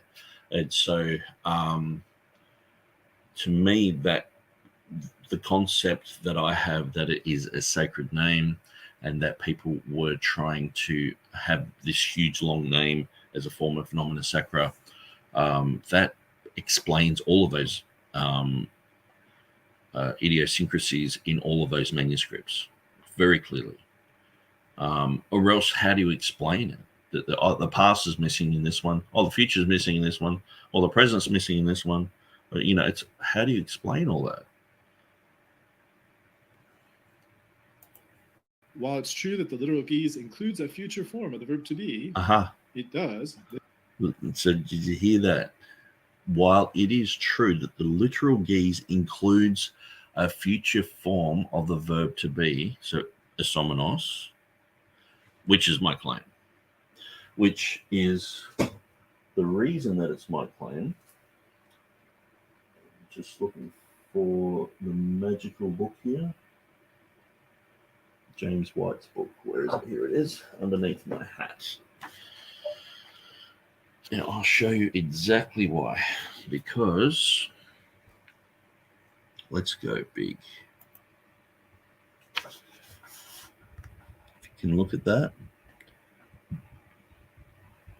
See how it says, he notes cop 8th, omit Osios, but the KJV reading is not found even here, as a somenos is not put in its place. So he's saying the Ethiopic does not have a somenos, does not have the future form, but it does. So that's the main reason why I focused on that thing, because I'm critiquing James White's book here. And so TurretinFan, he's gone through all that, and then he's like, okay, so the literal reading of the geese is the future form to be, which is a somenos, So what he's got here, id est, and then he's got this here, that's just like I am, or to the other side of the coin of I am, or you exist, you are, or the equivalent to Haya. And that would be interesting to see, how they pronounce the name of God. I guess they just pronounce it phonetically. This is something we have to acknowledge. This literally does. have a future sense to it. But even though that's true, it's inappropriate to rely on this as allegedly serving to witness to Beza's text. The best understanding of the text to which it witnesses is the one I just identified. It's not a literal, which I just can't see how you can identify. Well, there's no future form in what you got there. So basically saying it's true the literal geese includes a future form. Here you have ha'on, kaha'en, kaha'ozios, which is and was and wholly. There's no future form there. So how can you say, okay, it's got a future form, that's true, but this is what I think it means? And it's like, well, it's not what the Ethiopic says. And so I just can't agree with you, not because I'm biased, not because I'm a Ruckmanite, King James only, blah, blah, blah, but because the math doesn't add up. translation of that underlying text, but there's excellent reasons why it's not a literal translation of that underlying text, reasons that are grounded in the difference between Ge'ez and Greek, and a general willingness of the Ge'ez translator to try to convey the sense without being concerned with being overly literal. TR advocates will also not be impressed by the fact that the Ethiopic at Revelation 11:17 witnesses the shorter majority and critical text, or a shorter reading at Revelation 4:8, which the critical text doesn't adopt. Ultimately, while interesting, the Ethiopic text is not dispositive for New Testament textual studies. There remains work to be done in advancing Hoffman's work from the 1960s using the new manuscripts that have come to light since then, but I don't anticipate seeing a significantly different result as to this specific reading. Additionally, I would add that this literal translation sword has two edges. So while this is a future form of the verb to be, it is not literally ho'somnos. If you back translate, why not? If you've got to be, you've got ha'on, which is the to be, kai ha'en, which is the past, and then you got kai ha'esomenos, which is the future form to be. And so why are you saying that it doesn't equal it when we know that it does equal that? To me, you're just saying, like I can't even think of an example where, because this doesn't happen often, where it's just saying that a word doesn't equal, that just simply doesn't mean that when it clearly does. If I was to say, okay, well, the Triadic Declaration, the one which was, was doesn't mean in the past. It doesn't mean past tense. It doesn't. Yes, it does. That's what I'm hearing. You're saying the somenos, which is the future form of to be, says while this here, which is equivalent to, I am or you are, pretty much, to be. The other side of the coin to I am is a future form of the verb to be.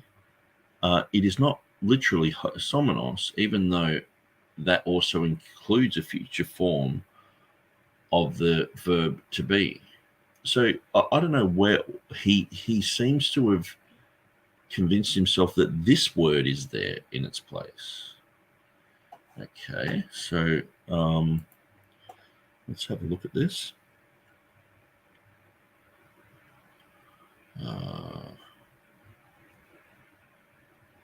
Okay, where am I?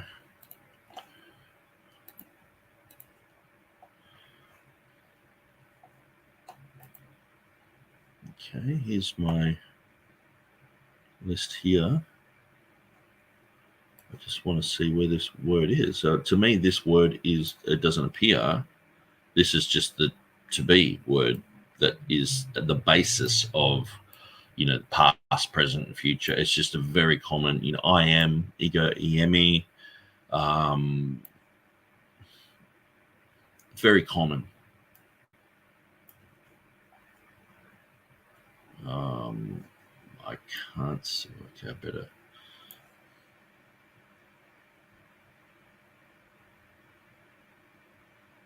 Yeah, I'm just not seeing it anywhere. Okay. Minus 5. Okay, so we're looking for, looks like a sidewards sort of 8. Okay, no, that's not it.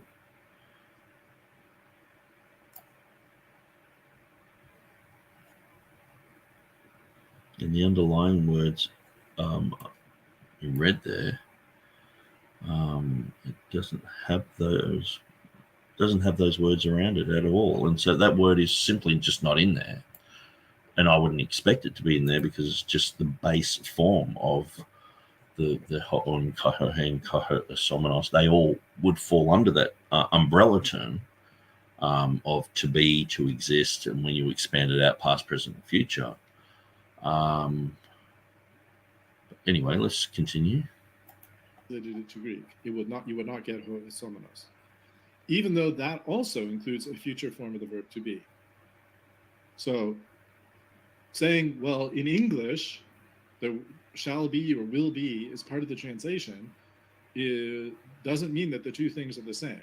It just means that there's an overlap in the English translation of those two things. No, because even in the Latin translations that you've got on your own webpage, it equals the future form. So you're saying basically you're admitting that it's got the future form. This doesn't equal the future form. This is equivalent to haya, hava, you exist, you are. Okay. But if you expand that, it does have the past, the present, and the future in under that umbrella term. And ho'osomenos is one of those future terms. And so I don't know. I think maybe he's looked up this word and gone, well, that doesn't equal the future form. And so, well, that word's not in the text. Maybe he's just sort of not seen that that's not in the text, or it's not what it says. And so it does have the future form in it, as he admitted. So I'm just not sure why he's not saying, okay, it's got the future form. The future form of that equals ho'osomenos. It's like it's just right there. There's no other way around that. I mean, clearly it has et eris. That's what it's translated as in the Ethiopic. And so I can't, for the life of me, see why the et eris isn't a future. I mean, let's just type that into Google Translate. Let's go to et eris, and you will be. So I can't see why. So yeah, I'm not disagreeing with your conclusions, because I'm just like, well, I'm sticking the mud and I just, want to be the devil's advocate or whatever. It's like, well, no, you're reading this wrong. Sorry, dude. Sorry, Turretin fan, you are reading this wrong. You admitted that it's got the future form, but then you're saying it doesn't have the future form because the future form is related to be, and to be doesn't have the future form. It's like, no. So there's quite a few errors that I think I pointed out, and I think Turretin fan, if he goes back through this, will go, yeah, that's probably wrong. And if that's going to be his argument, it's pretty bad. But I would just suggest that you could have a better argument. Like you don't have to try and get rid of the future form there. Just have it there. You know what I mean? It just seems like you're desperately trying to get rid of the future. Just make it so it doesn't exist there. It just has the past, the present, and wholly, just like the NA28. And it's like, you can have this and just say it's a mistake in the Ethiopic or something like that, but at least don't fudge it. You know what I mean? It doesn't look good to do that. But I don't think that you've done that purposely. I hope you haven't done that purposely. I would just suggest that you go back through this section and redo it, because it's not really, it's not adding up. Finally, I think it's unreasonable to suppose that Beza had access to and was considering the 1548 Giza text, or Giz text. Peter the Ethiopian, also called Tesfa's Zion, and there's a link here for more discussion. He acknowledged the challenges of printing the text, and the quotation translated, of course, to English. Those who composed it could not read Ethiopic, and we who read Ethiopic knew not how to compose. Sort of a blind helping the blind. But that doesn't make any difference to what we're talking about here. And the thing is, that's got to be taken into context, because how do you know that that's not what happened at the beginning? It's, of course, you've got a bunch of Italian printers. It's like, what do they know about Ethiopic? And so they know, these people know the language, these other people don't. The Italians know how to print. It's a new technology. It's only been around for 60, 70 years. These guys are like, well, we don't know how to do the printing side of it, and so they're working together. It's not like, the Three Stooges are there, and so the whole thing's just going to be an absolute mess. No, they're all working together for many years, and it came out, and it's like, well, but that wouldn't. I mean, I might be able to print say the Bible in Urdu. Now, I don't really know how to typeset Urdu at all. It's been a huge learning curve for me to actually just have Urdu on my Word documents. And so I have to go into the computer settings, change it to Urdu in my settings, then open up Word, and then it will go from right to left. Then it will I can use the Urdu fonts, I can't remember what it's called now, the Nor something or other font. Actually, no, I won't look it up. But so it I don't know about all that, but if I've got someone who does know about all that, he's doing the printing, he's not doing the translation.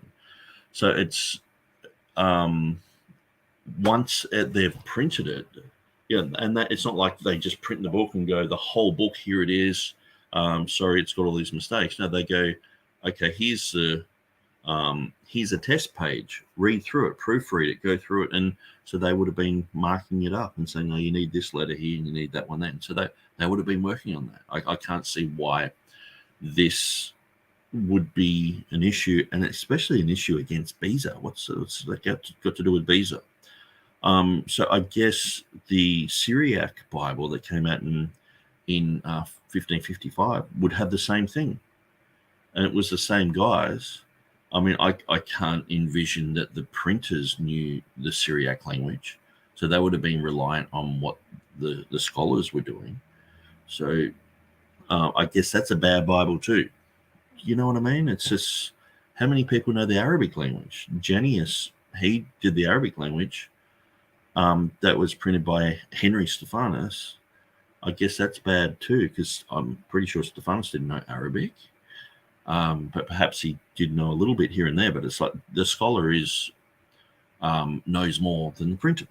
Sometimes these printers, they don't know hardly anything. Now, I'm sure Henry Stephanus knew quite a lot. He was, they try to make out he's just some young guy who's blundering around and, did things when he was young and caused all these problems. And it's like just more, anecdotes that, aren't really well founded. So anyway, but they did a remarkably good job considering. It's like, well, yeah, that's usual. If you go to Papua New Guinea, the Papua New Guineans speak their language. They know how to write it. They know everything. Usually the guy from Florida who's been there for 10 years working with them on the translation, he's not the one going through and reading it fluently. Not usually they're reading it through. They're back translating that into English for him. He's using local people, local translators. So he knows enough to go through it, but it's like this statement, those who composed it could not read Ethiopic, and we who read Ethiopic knew not how to compose. That is probably 50% of all the translations being done at the moment into other languages. I mean, I know one of the main guys who was with the Bible societies in Papua New Guinea. When I was up there, I was chatting to him, and he hardly knew the language at all. Like he couldn't have a conversation. Like he wouldn't. If you went up and said Olgata, he wouldn't know what that meant. He would just be looking at you like, well, what's that mean? He wouldn't know anything about the Pidgin language, but he's heading up a Bible translation. Now, the reason they can get people to do that is because they're using people who are fluent, and they're basically retranslating everything back to English for this guy. Okay, so yeah. Project, but he did a remarkably good job considering that. And it's true that, and I don't know the right pronunciation here, but Galawados, the king of Ethiopia and the Pope of Rome at the time, consented to this project. But there's nothing to suggest to us that the scholars of the time, such as Beza, had access to the readings of this text or consulted it for their edition. Now, I've never once said that Beza consulted this for his edition, ever. I've always said that Beza most probably knew of the reading. Just like I think that he knew of Beatus of Libana. Very popular commentary all the way through out all Europe. It's like saying Matthew Henry's or something. But TurretinFan was like, oh, there's only 29 of them left. Oh, there probably wasn't that many, and blah, blah, blah. And it's like, no, you've got to look at the rate of, and I provided examples in the book of like the Complutensian Polyglot. There were 600 copies made, 123 survive to this day. So if you're looking at something like a Beatus of Libana, that's like around the 800. So the chances of lots of manuscripts being around today, it's like it's slim, but there are still like 29 or 35, I think was the end conclusion, copies of these still around. So it's popular, and I'm not saying it's popular because I want to beef the figures. You just read the websites of where these are housed, and they're like, well, this was the most popular commentary in Europe. And it's like, well, Beza was just like, la, la, la, la, la, la. He was looking at Syriac, he was looking at Arabic, he was looking at all these other stuff. But when it came to Beatus of Libana, he went to reach for it on the shelf, but just this gas just came in the room. He's like, every time he went to reach for it, he fainted or something. So he never looked at it. It's just, you would just assume that scholars in those days were looking at everything like that. And, even if you just have a quick look at the first edition of Erasmus, I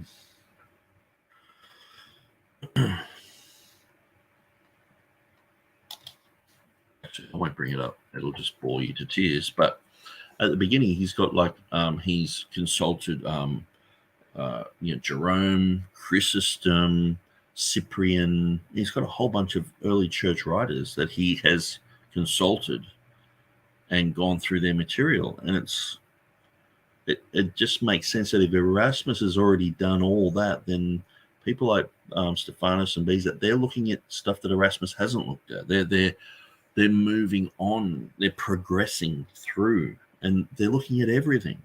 So a Bible project, regardless of whether it's in Ethiopic or regardless of whether it's in French or regardless of whether it's in Arabic or Syriac, it's going to be known among people who do Bible projects. Even I run the Textus Receptus site. I know where there are lots of Bible translations being done. There's probably things that I don't know. But just say, for example, if there were people who were around me. Now, there's certain people who I correspond with regularly, and they tell me what they're up to. Now, someone like Tremelius, he knew these people personally. And so it's like, I just can't understand how that link can't be made to, you have Tremelius, you know, the Syriac Bible of 1555 was done by these same Ethiopic guys, and then the next guy to do a Syriac Bible was Tremellius. It's almost like if you were doing like the Bishop's Bible or say the King James Bible, if you're one of those translators, you would go, oh, I wonder who did the Bishop's Bible. I wonder who did the Geneva Bible. You would think about those things. So a guy like, I'll show you the Bible that Tremellius did. Okay, so let's just jump to my website. This just seems to come from James White just flippantly saying Beza wouldn't have known about it, and it's, to me, the evidence is there that Beza most probably did know about it. Now, I don't have something somewhere that says, okay, Beza read the Ethiopic Bible at this stage, but I don't have or Beza even read the Spanish Bear Bible, but he probably did and probably knew about it because he was in contact with the vast majority of translators in those days. He was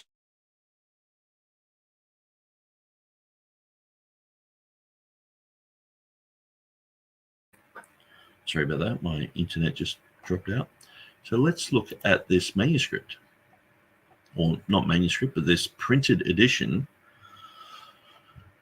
And maybe he might, Tremellius might even mention in his foreword about, who his influences are. And he might have even done a little booklet or something into the language or mentioned it in a commentary. But let's go down to Textus Receptus editions. So we see we've got Complutensian Polyglot, Aldine, Cephalus, 5 editions of Erasmus, Colonaeus, Cessa, Stephanus, Theodore Beza. Okay, so he did here we are, Tremellius' Syriac New Testament with Beza's Greek and Latin included. So we'll go to the Erara site so we can have a good look at this. Okay, now that's page 18. We want to start from the beginning.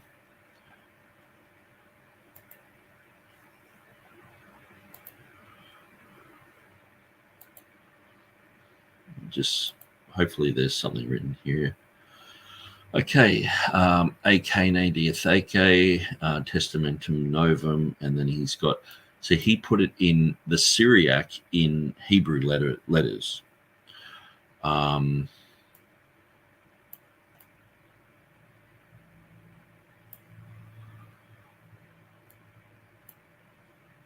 so the Syriac Bible was done 14 years before by the same guys who did the Ethiopic Bible. Okay, so notice Henry Stephanus, he was printing all this stuff. Henry Stephanus and Theodore Beza, great mates. Tremellius, who did this, and Theodore Beza, great mates. Janius, who did the Arabic Bible, great mates. They're all together. They're learning from each other. They're hanging around each other. They're okay, so there's not that much information on that page. It's relevant. Okay. Because he might mention the earlier edition. So I haven't really gone through this, but this would be an interesting thing to go through and chuck into Google Translate.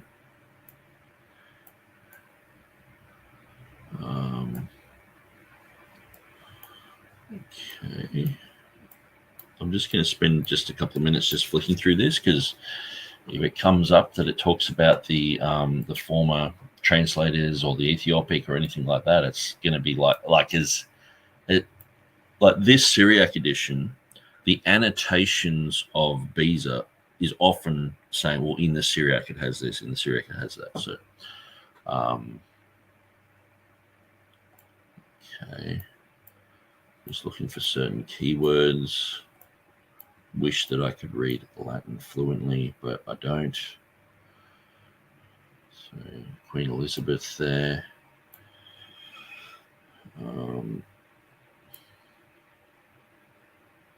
And Tremellius lived with the Bishop's Bible translator for, I think it was a year in England, which is quite interesting. Okay, some more interesting things.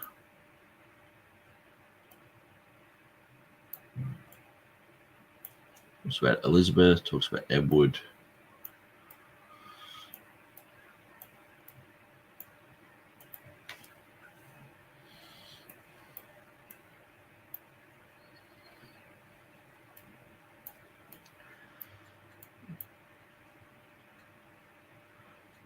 Bringing up Elizabeth quite a lot here. I guess it was pretty exciting in Europe at the time. It was like, wow, religious freedom. Okay, so I'm not sure how long this is. Let's show the thumbnails. Let's see how long this introduction is. Okay, it doesn't go much further, so I'll just keep doing what I'm doing. There's Elizabeth again. She is popular. Okay, so hopefully he starts summarizing. Okay, so he's talking about the Syriac here. Is vero siorum sermo. Okay, so let's see if he brings up any other languages here. But even if it had Ethiopic written here, it's like, oh, but did he read Revelation 16:5? It's sort of like, you know what I mean? Like, these guys are top-notch scholars who we still revere. Like, I revere someone like Tremellius, Janius, Beza is way better than like even Dean John William Burgon or Scrivener. Like, these guys were just absolutely legendary. I mean, look, the whole thing's written in Latin about a Syriac Bible. Like, this is next level. This is top-notch, top-level material. Okay, so Syriac. Okay, so he's talking about Hebrew. Okay,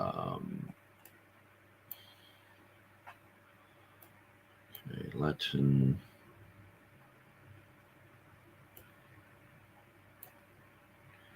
Hebrew, Greek, Hebrew, Syriac, Hebrew again, Greek, Latin. Let's go to the next one.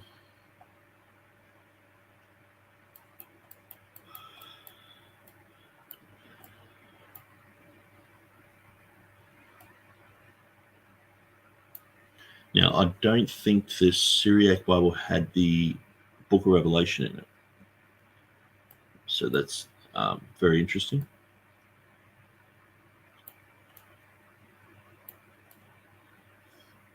So what he did, he just put Beza's Latin there.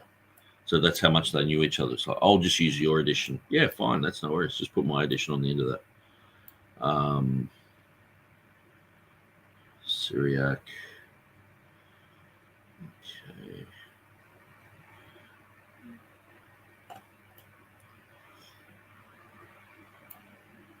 Because he's probably explaining why he's doing another Syriac edition. Now, I'm not sure how close this is to the former Syriac edition. It could be very close, but it could just be in the Hebrew font. So, okay,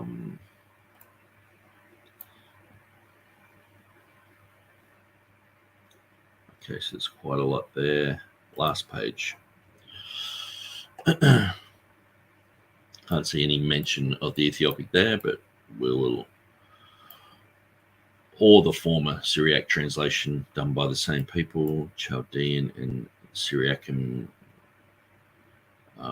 Grammaticum. So Henry Stephanus printed a lot of Syriac grammars and things like that. So there's quite a lot that went with these editions that were utilized in Europe. Okay, so can't see anything about the Ethiopic in that edition. It's hard to see if he's talking about the old editions of the Syriac. that will be something for my homework later. So here we have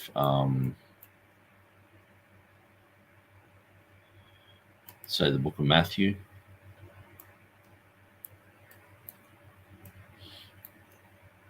Okay, so we have the Greek, and then on the next page we have the Syriac with the Latin translation. And so it looks like Hebrew, but it's just Syriac in Hebrew letters with the Latin translation there, and a commentary on the side, or just words. Omit Jehoiakim. Oh, that's interesting because that's a King James footnote, I'm pretty sure. Yeah, it doesn't have that one that Beza had mentioned because it was in Stephanus's margin. And this type of thing would have been on the desk of pretty much every King James translator. They would have gone through all these. So, and especially the guy who was fluent in Ethiopic, the King James translator, he definitely would have had the Ethiopic there, you know. And a lot of the King James translators were contemporary with Beza, and some of them went over and preached for him and knew him, and they conversed and they talked. And so regardless of just Tremellius, there's other people who were Ethiopic scholars. Anyway, so I'm just going through all that. Let's just continue to go through TurretinFan's material. I welcome any feedback or any evidence from any of the TR advocates on this point.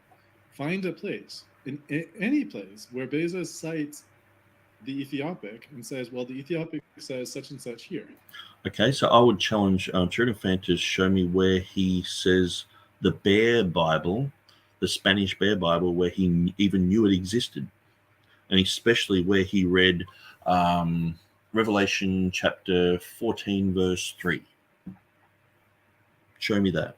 And it's like, well, you go through and you look at the probabilities of everything. That he's, you know, we're talking about Beza, Janius, Tremellius. These three are tight. They're doing translation work together, working on the main Latin translation. Okay, that was the Protestant translation for 300 years. And so these three, one of them did a Syriac Bible. The first Syriac Bible was done by the same guys who are the Ethiopic translators. Okay, so there is a huge connection there. And so to me, it's almost like a no-brainer. I went that far because I was like, well, there you go. You know, there is that connection there. But then it's like, well, show me anywhere where it's written, you know, it's sort of like, show me anywhere in the Bible where it says, I am God and I am three persons in one and I have the essence of the, it's like, yeah, Muslims do that. But it's like I understand what TurretinFan's saying. It would be great to find maybe in his annotations or the Ethiopic says this or whatever. But I guess I'll go through and I'll find that. I'll search for that. But it's, to me, just having the Tremellius link. And I mentioned this in my book, that, you know, I've sort of left, I guess, what I would consider enough information for people to go, yeah, I have a whole section on Tremellius, Janius, and Beza. And so this is all just because James White went, did Beza know about this manuscript? No. And it's like, I just went, well, maybe he did. Let's check. Perhaps he didn't. Perhaps he did. And so I looked into it and just went, the probabilities are that he knew about this. I mean, two of his best friends are into Semitic languages, into the Syriac, into the, like Tremellius said, he was a Jew. he read Hebrew fluently, like we read English. Janius did the Arabic. So you think they just went, they're like Ethiopians. Oh, what's that?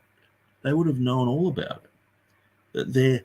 And I'm not just saying they just, fudged through it like Bart Ehrman and others, James White and other scholars, like, oh, I've got a dictionary. And these guys were writing the dictionaries with Henry Stephanus.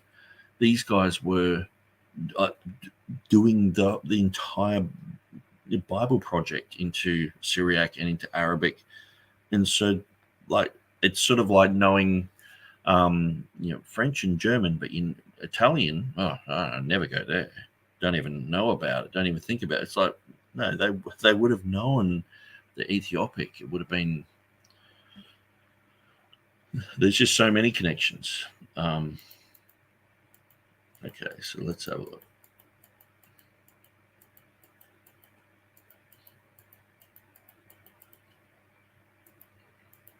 Okay, so here's my section. Reformers, Tremellius, Jenius, and Beza. I'll just quickly read through this. While emphatically states that Beza didn't know of the Ethiopic reading. How he knows that, seeing he knows so little about any of the external or internal evidence for Revelation 16:5, reveals his presupposed anti-TR KJV position. He had his text, his tradition, and it seems no evidence will sway him from that.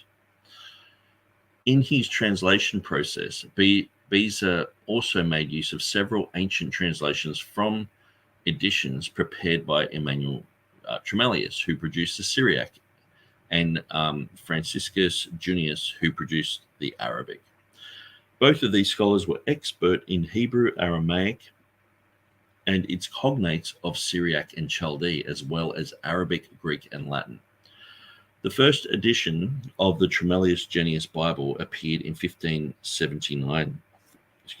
After the death of Tremellius, the version had several recensions by Junius, so he took up the mantle. These guys are working together a lot.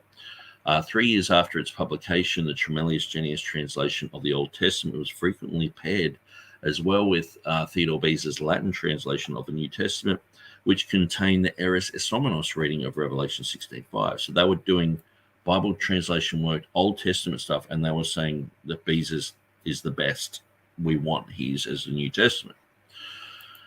They considered Beza a world-class expert on Greek and Latin and utilized his version whenever they could. Jenius was a significant Reformed Protestant voice who began to study under both Calvin and Beza. So he studied under Beza. So these guys are like good friends, It's a teacher and a student. The Tremellius Jenius Beza Bible shaped Protestant theology and dogmatics well into the late 18th century. So there's Theodore Beza there, radical-looking beard. And so here we have Jenius. He looks like a real bruiser from the south of London. But here we have Emmanuel Tremellius. So he was a Jewish guy who did the Syriac Bible. So Theodore Beza top, along with associates Jenius and Tremellius, who gave the Reformation its best Latin version. So these three, picture in your mind these three. You're looking at three people who associate together, translate things together. Theodore Beza in his annotations is often quoting the Syriac. They know about the Latin. They're working on Bible, on the Latin Bible together, and it's so well done that it's the Protestant Bible for 300 years. It's not just, these aren't backyard boys. These guys know these languages fluently. Okay, this guy is Jewish. And I'm pretty sure Jenius was related also to the Stephanus family. He's like a nephew or something of Henry Stephanus. Anyway, I might even mention this. The Italian Jew, John Emmanuel Tremellius, 1510 to 1580, converted to Catholicism in 1540 and then to Christianity the following year during the period when he was a teacher of Hebrew at the monastic school of Lucca. So he was already teaching Hebrew in 1540. Between 1530 and 1540, he had pursued classical studies at the University of Padua. Between 1549 and 1552, he was a professor at Hebrew at Cambridge University, so he went over to England. He taught Hebrew in several locations in Europe during his lifetime. He was also the first person of that era to correctly distinguish between the dialects of Aramaic, arguing that Syriac was not the dialect of Aramaic, which was used by Jesus, which is interesting. Catholics in Rome published the first edition of the Syriac New Testament in 1555. Before Tremellius, most scholars in Syriac were Roman Catholic. Tremellius would have watched closely and learned from them. Of course, he's doing a Syriac translation. He would have gone, okay, well, what's been done previously? And he probably read that Syriac Bible multiple times, going through it, just like, me going through an update of the King James. I've read through some sections of the King James dozens and dozens and dozens of times. I've also read through Jay Green's material. I've read through the New King James material. I've read through the MEV. I've gone through a whole bunch of things, stuff that I might never agree with, but just checking. And so that's what you do when you're doing a Bible translation, especially someone of this caliber who's world class. Tremellius would have watched them closely and learned from them. The first Syriac Bible would have been printed in Rome about 1548, but the scholars involved were busy on the Ethiopic Bible, so of 1549. So that's when the completed edition. So it was done Revelation was done in 1548, but the whole complete New Testament was 1549. Tesso Zionis Malhesini,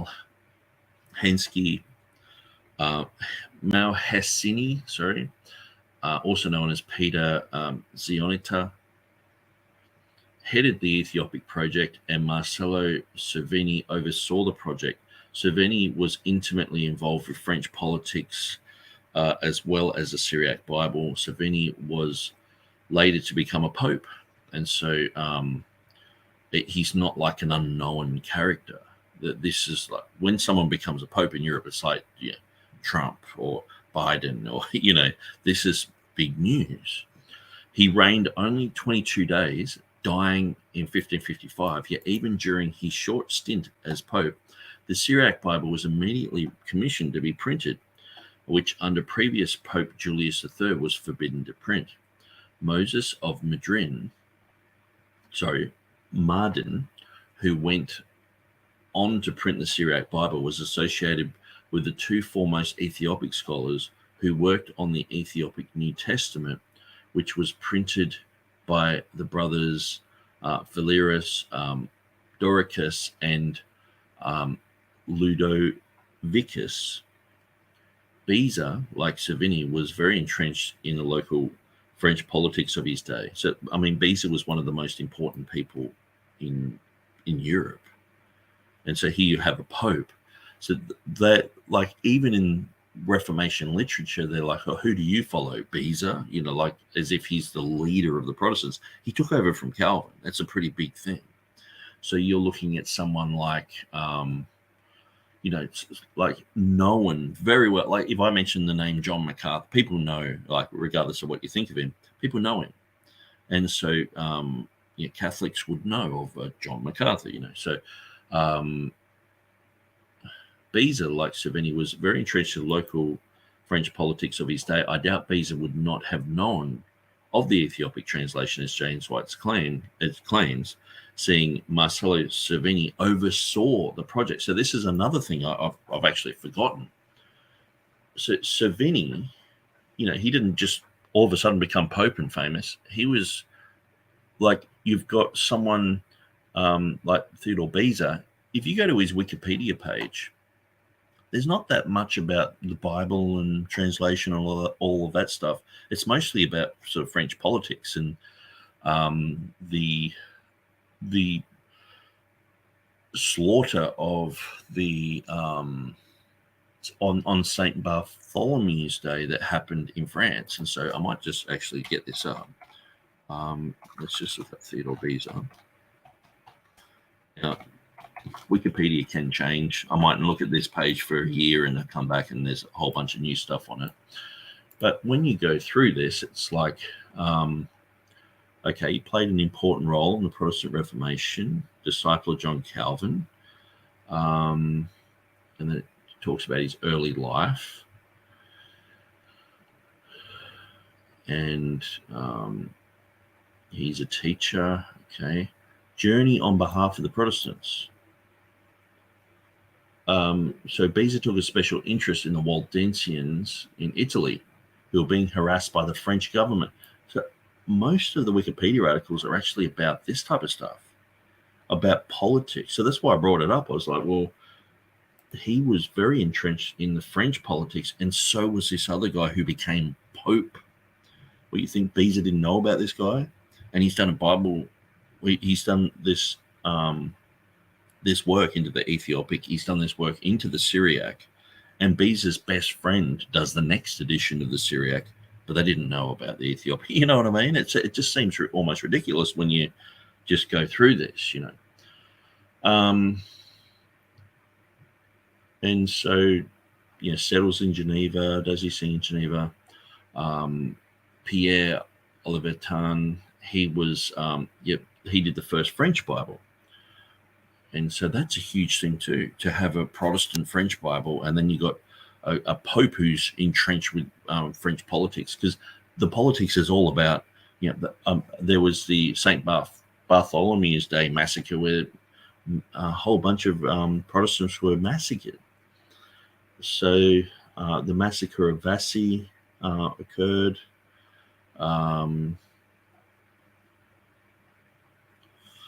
He was Calvin's successor after 1564. So this is very early in the piece. Okay, so a whole bunch of stuff that I don't really know about. I don't know where those places are.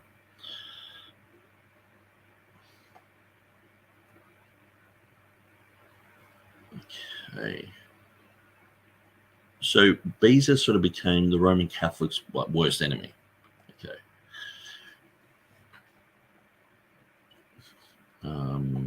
Humanistic and historical writings, theological works, and then it's got, okay, Beza's Greek New Testament, which is what we know him for, but all the other stuff is all political. And so to have a pope who's deeply entrenched in the French politics of the day, and you got Beza who's deeply entrenched in the Protestant, it's almost like these guys are like a nemesis. You've got one person on one side, one person on the other, and Beza surely would have known everything that guy did, the Pope did, you know. So anyway, let's get back to the article. So I suppose White assumes that the only influences Beza must have had, he would have written in his footnote.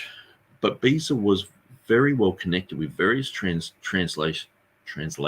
sorry, I'm getting tongue-tied, who knew of the Ethiopic. Beside the contemporaries of Beza in Lausanne and Geneva, he had a large correspondence with many of the leading scholars of the time, which aided his New Testament editions. For White to assert that Beza did not know of the Ethiopic is pure speculation, and that's the main thing. White on his show has gone, he never knew of the Ethiopic, like dogmatically saying. And I'm like, oh, actually, he probably would have. And that's why it's like Nick Sayers is saying that Beza had the Ethiopic or whatever, you know, but it's actually my response to James White just dogmatically making a claim out of thin air. He never proved it. Can James White prove that he never had access to the Ethiopic? He can't. He just made it up. And so I was like, okay, well, let's study into it. And the more I studied it, I was like, actually, no, he most probably would have known about every Bible project that happened in Europe in those days, especially someone who's probably his nemesis, getting involved with all these type of things. And is again another slanderous accusation he so quickly slanders Erasmus and the KJV translators with. And so I know in a future video, TurretinFan brings this up and sort of talks about the slander thing. It's like, well, it is a type of slander because it's just like, no, Beza's in his own little lane. He doesn't know anything. No, Beza was a very interesting guy involved with politics. Almost every one of their editions, like we saw with Tremelius, it's dedicated to Elizabeth. So these guys, even though they're in Europe, they're dedicating, they're seeing a Protestant queen. They're like, yes, this is what we want. They're involved with French politics. They're involved. They know who the Pope is, the most powerful man in the world. They know his history and what he's done. And so the great work of Tremellius was the translation of the Bible from Hebrew and Syriac into Latin, accomplished during his residence at Metz about 1560. Tremellius's, so he did a Hebrew Bible earlier. And so it was Hebrew and Syriac into Latin. Okay, so that was 5 years after the first Latin one was done by that Pope.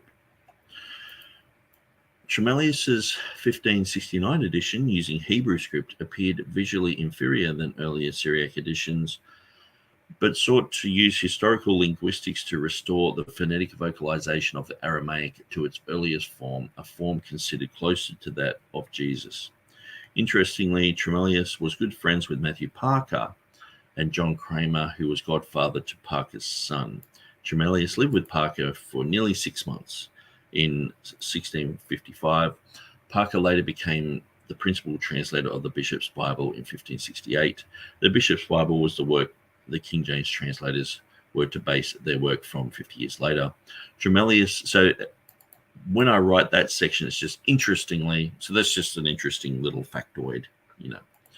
Tremellius had written grammatical books that were published by Stephanus. So when you're writing a Syriac grammar, when you, like if I was to do a Greek grammar, I would have to go back through all the Greek New Testaments and how they were translated into Latin or how they were translated into English or whatever to get the correct sense of how people thought that word was translated in that day. So that's what Tremellius is doing. He's doing grammars, he's writing dictionaries, he's doing all sorts of things in Syriac. He had a good relationship with Beza and Stephanus. In 1579, 3 years before Beza put Esomenos into his text, Tremellius published his text, and at Exodus 3:14 he has idus ero, which has, that is, will be or I am, the future continuous time and the present used. So that is a footnote in his text there, which is that little footnote there. So Tremellius at Exodus 3:14 has will be in the footnote, as Luther and Coverdale had. Okay. So in Beza's 1582 revision of his Annotationes, or annotations, his Latin and Greek translation was aided by Tremellius's edition, many times in which textual variation is noted by Beza, the Syriac is mentioned. Beza stated that the Syriac was worthy of the highest authority. So that actually comes from Jan Kranz's book. Revelation was not included in Syriac in Tremellius's 1569 version. So the Greek and Latin version of Beza was used there instead. Scholars of the time recognized the superior reading of Esomenos over Osios in that time period, and the leading Reformation scholars such as Jenius agreed with the reading. So why do I have this section about Jenius and Tremellius and their relationship to Beza and their sphere of language knowledge? It is because James White has emphatically claimed that Beza did not know of the Ethiopic reading at Revelation 16:5. Surprisingly, the German name has recently made similar claims. So that would be Jan Kranz. There is some versional evidence such as the Ethiopic, but Beza could not have known about this. Okay, so that's what Jan Kranz has in his, it's like Beza could not have known about it. Absolutely no way. So this is one of those emphatic statements, a bit like, oh, well, Erasmus, he visited all the libraries of Europe and everywhere, and he lived in Rome, he lived in Venice, he was, free to go anywhere, is one of the most revered scholars of his age. But when he went to the Vatican Library and looked at manuscripts there, he lived with Bombasius for a while. But when he went there, Bombasius was later to become the curator that he corresponded with, and Sepultiva was part of that as well. But he went to look at Vaticanus, and this green gas just went like Batman and Robin style, he just started choking and fell to the floor. And he was like, I'll come back tomorrow. I've got a headache, And so anyway, he went to look at Vaticanus, green gas. He was like, fell on the floor again. And he's like, I can't look at that because historically, the scholars say that I never saw Vaticanus. And so we have to make up some story. So you can fill in the gaps there. You can change the green gas to whatever you want. Just as long as you don't have Erasmus seeing that manuscript, it just goes with their story that they've made up. He never saw that manuscript. How do you know? It's yes, there is certain speculation to say that he did see it, but logic would tell you that if he's in Rome, if he knows the curators, who Bombasius, who James White says, he contacted Bombasius and blah blah blah. He lived with him, I think, for 8 months. And it's like, what else is he going to be doing in the library? Like looking at manuscripts. And later on, he knows of the existence of this manuscript, and he's contacting people saying, I want to know this reading and that reading and all the rest of it. But it just becomes this story. And so I say, well, perhaps Erasmus did look at that manuscript. Oh, you idiot. And it's like, well, what evidence do you have that he didn't? So how come Erasmus could not have ever known about this? This is Jan Kranz. Beyond what he's written, he's written a book about Beza, a book about Erasmus, and what he thinks that Beza could never have known about this Ethiopic issue. He couldn't have ever. No, it's just completely it's like Mars. And it's like, no, he's been carefully watching what James White said about it. And then he's playing, he's playing second fiddle. He's just going, well, James White said that. Yeah, that sounds pretty good. And and he even, when we came to the conclusion that, Beza did, in fact, have an ancient manuscript that he used, and it's pretty much, that's the consensus now. He's like, well, we admit that, but he tricked himself. He thought he had a manuscript, but he didn't. And it's like, oh, where are you getting this? So anyway, when you look at the latter edition of the Tremelius Genius Beza Bible, so these three guys did a Bible. Note the Tetragrammaton used twice on the page. It seems rather fitting. The picture of the verse at hand. This later edition, post 1582, has errors, which is Latin for shall be, at Revelation 16:5. So it's interesting. It's got the Jehovah up there. Most Bibles had that up the top there. Tremelius, Genius, and Beza. So I've just put it there just so people know I'm not just making this up. These guys did Bible translation work together. Well, at least they now actually acknowledge the Ethiopic reading there and call it evidence, which is the exact opposite of White's response, because it was like, oh no, it doesn't, it's not in the Ethiopic, which seems like what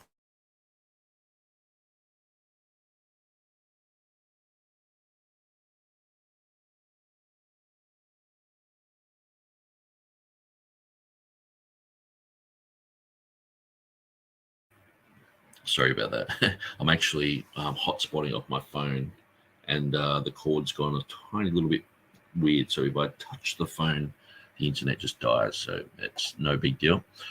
So I wonder if White will now write a scathing report on the Institute for claiming that this is actual evidence, as I firstly did, because they say, oh, yeah, the Ethiopic, this and that.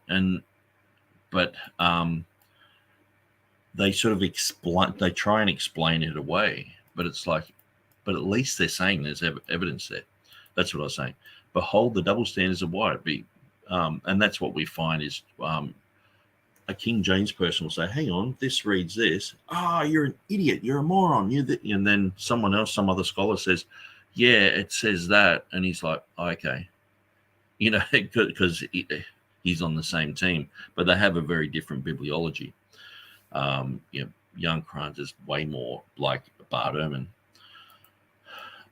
But the first Syriac Bible should have been printed in Rome in 1548.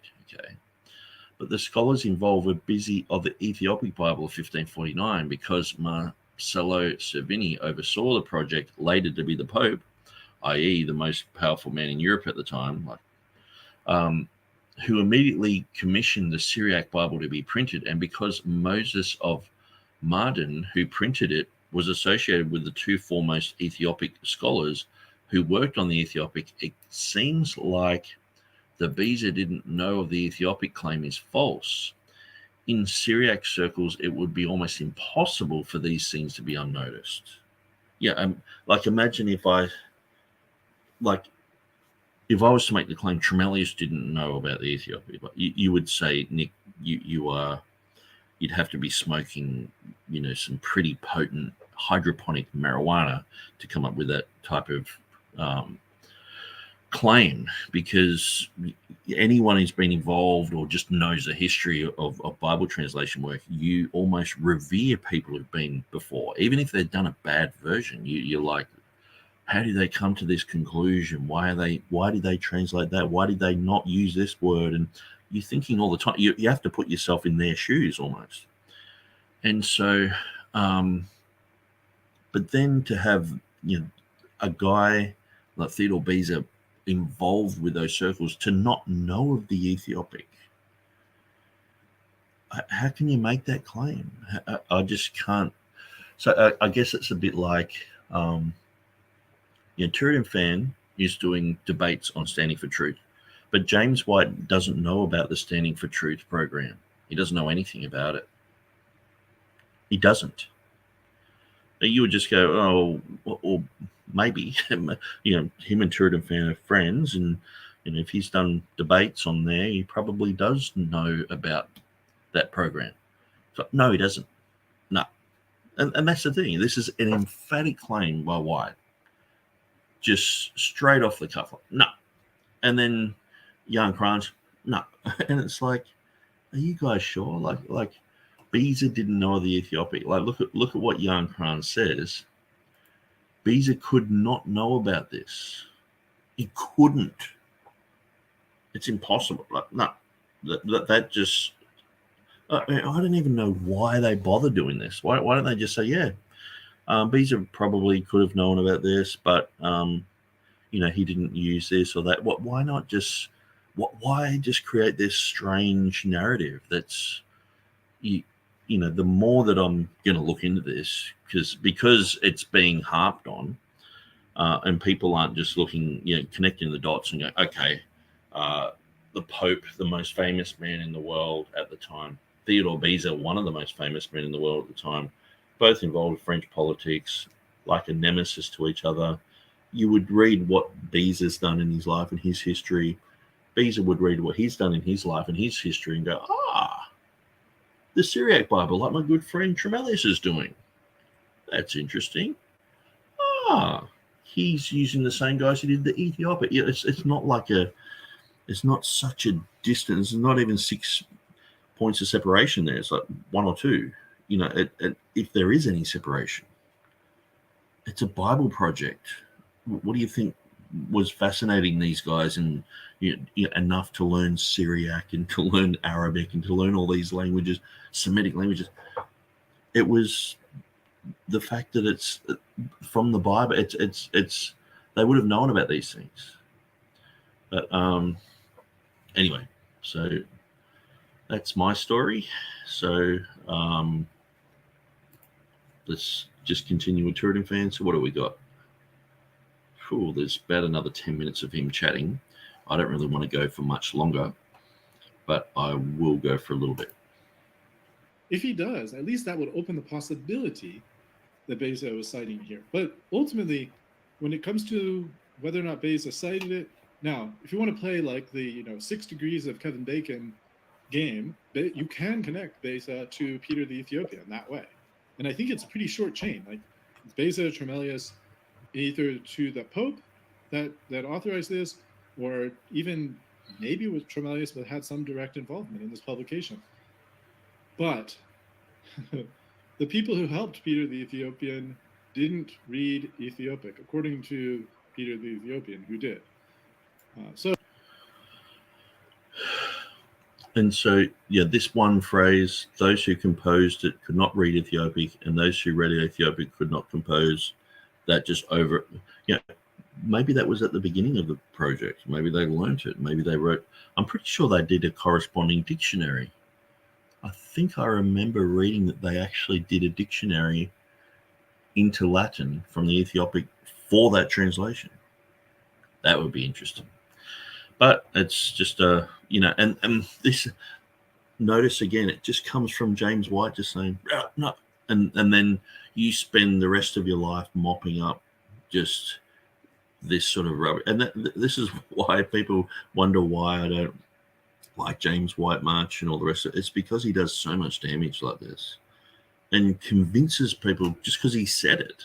Just I'd say Beza had nothing to do with that. And it's like, okay, well, the Pope's spoken, everyone. That's the consensus. Everyone, Beza had nothing to do with Ethiopia. Look, write it above your door.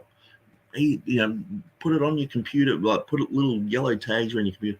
Remember, always say that Beza had nothing to do with Ethiopia. Why? Because James White said it. And you're sort of like, man, can't you just go, yeah, perhaps he did. No, he didn't. Young Kranz is like, it's impossible. It's like, okay, it's fascinating to watch, but it's just annoying to be the one who goes, okay, I'll go through and I'll find out all. I did most of the work on all these guys, Peter the Ethiopian and all these other guys. I'll go back through. I'll look at all the things that they've written. We'll look at grammars. We'll look at things. We'll look at the connection between that and Tremellius, and then we'll try and find a direct link to Beza.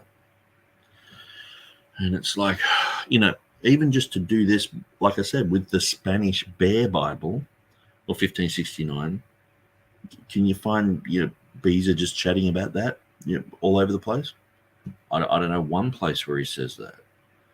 But would he have known about the Bear Bible? You would just pretty much go, yeah, because there's no James White there going, no, he didn't know about the Bear Bible. He never mentions it. He didn't know about it.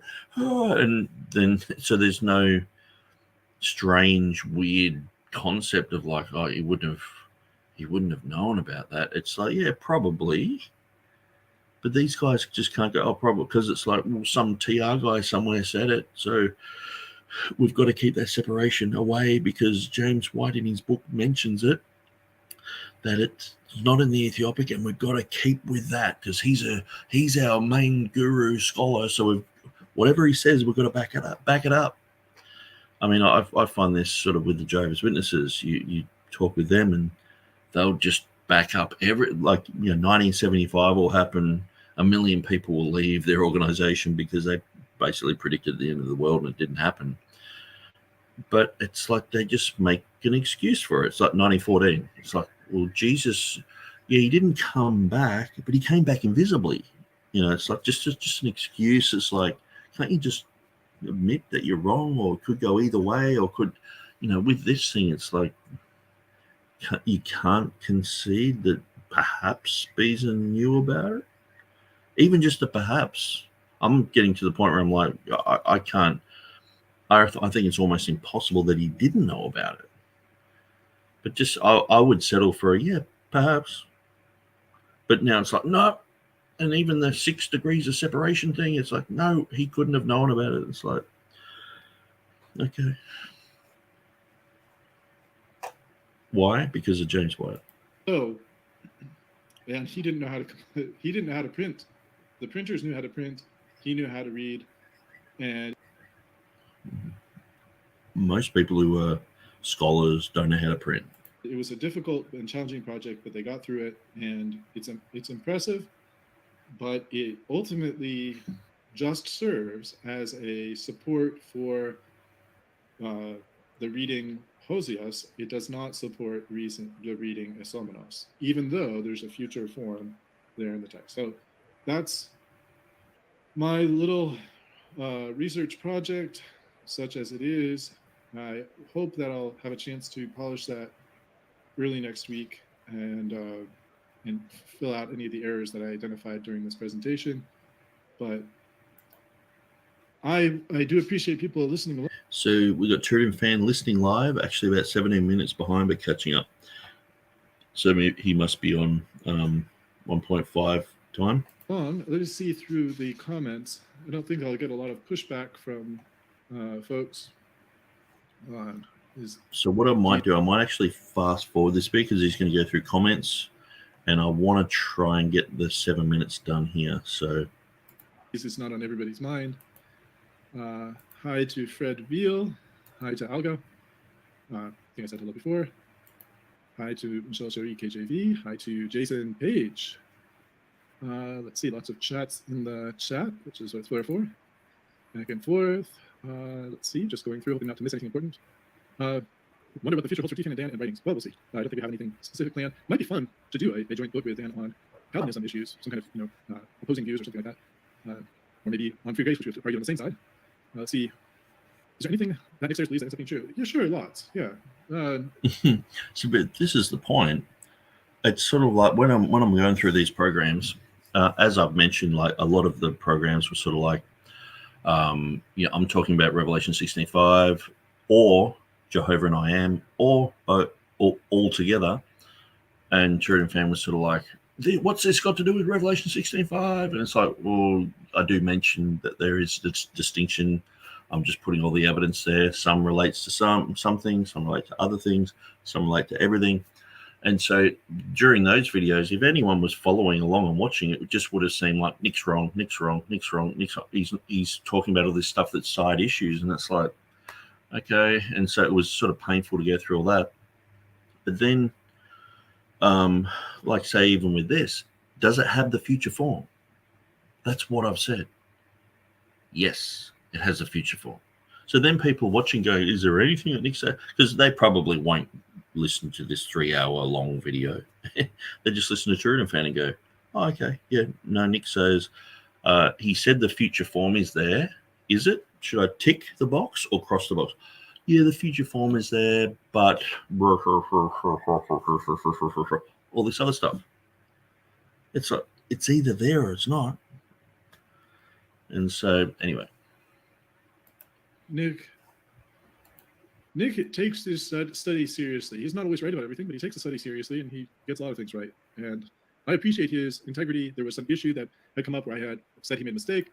At first, he didn't think that he had, but when I showed him that he actually, to use his words, ate some humble pie and acknowledged it, and I appreciate that. And I think at the time I said, I think it's just an honest mistake, and I still to this day believe it was. So, everybody makes mistakes. He doesn't claim to be, the next Erasmus, nor do I. And anyway, neither of us is infallible. So, yeah. And actually, I would say, one thing I like about Nick is that he will bring up a point. He'll do the research that sometimes the serious scholars aren't doing. And part of that's because he has different motivations than the serious scholars, but also sometimes because the scholars just kind of, unless it's a point that they are specifically investigating for their specific work, they tend to ride on the what's not been done before. So while that can be a useful way of saving time and energy, then it's not always right. And there are times when the scholars just, somewhere along the way, a myth developed and people just followed the myth. And unfortunately, in this case, one of those myths might be this idea that the Ethiopic supports Revelation 16:5. It's not right. There is a future form of a verb there. Okay, so I appreciate everything TurretinFan's just said, and I say kudos to him for doing all this study, like on his site here. There's heaps and heaps and heaps of information, and that's great because that's the sort of thing that I do on my website. Is I'm putting lots of information there so that people don't have to rehash everything. They can go back and look at things. It looks like he's just actually put a Piscator's comments, which is great. Because I couldn't find anything pre-Erasmus of Piscator talking about Revelation 16:5 really. So that will be an interesting thing to look at. But yeah, so we've got all of this information is pretty much stuff that I would put on my website. So it's like, yeah, that's great, and I'm glad. And I guess one of the things too, when I was going through, I think I was talking to James White, or there's this big discussion about Revelation 16:5. And I think TurretinFan commented a little bit. And so I jumped on his page and I was like, well, what about this? And what about that? And what about this? And he actually responded like, okay, yeah, well, if that's true, you've got a point. And I was like, it was just like, oh, he's actually open to looking at the other side, which I hadn't really had that many people go, yeah, I'll examine what you're saying and I'll look at what you said. Usually they were already fighting against it, and it didn't matter what sign I held up, it was getting broken in half. It's like, well, what about this one? It's smash. What about this thing? Smash. It's like, so I held that up in a post and said, well, what about this? What about that? And it was like, oh, this Francis Turretin guy might be, interested in looking into these things. And so I appreciate all that. But he's, I might just have to rewind a little bit. Because he does mention something. While that can be a useful way of saving time and energy, then it's not always right. And there are times when the scholars somewhere along the way, a myth developed and people just followed the myth. And unfortunately, in this case, one of those myths might be this idea that the Ethiopic supports Revelation 16:5. And so it's definitely not a myth. I mean, and see, the thing is, it's not so much the Ethiopic supports Revelation 16:5 or Beza was like influenced. But this is all stuff that James White sort of brought out in a little thing that I've said. In your book, James, you say no one knew of the reading. Here's someone who seems to know of the future reading here. And from that, it's like, did Beza use that? If someone had never said that.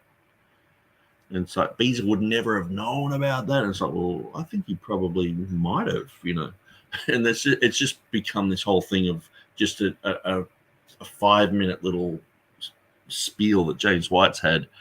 And because James White said all that, people have listened to him instead of listening to me. And they're like, well, Nick apparently said this and said that. And it's like, I never said any of that. And then you listen to Stephen Boyce.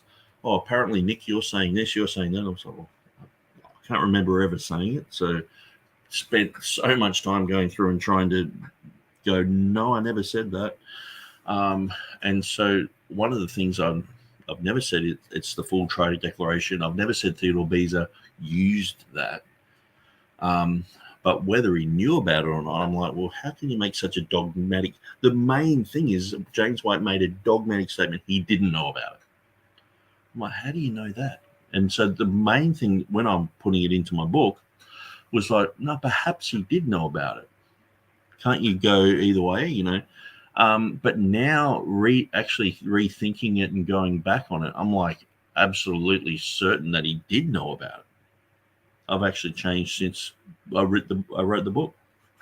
And so, but TurretinFan's saying it's a bit of a, someone said, oh, the Ethiopic reads this, but it doesn't. Well, does it have the future form? This is what I can't understand. How come he can say it's got the future form, but that's not equivalent to the future form? So it's either got the future form in it or it doesn't have the future form. So just looking at where I'm going with this. So Revelation 16:5. So it does have the future form in it.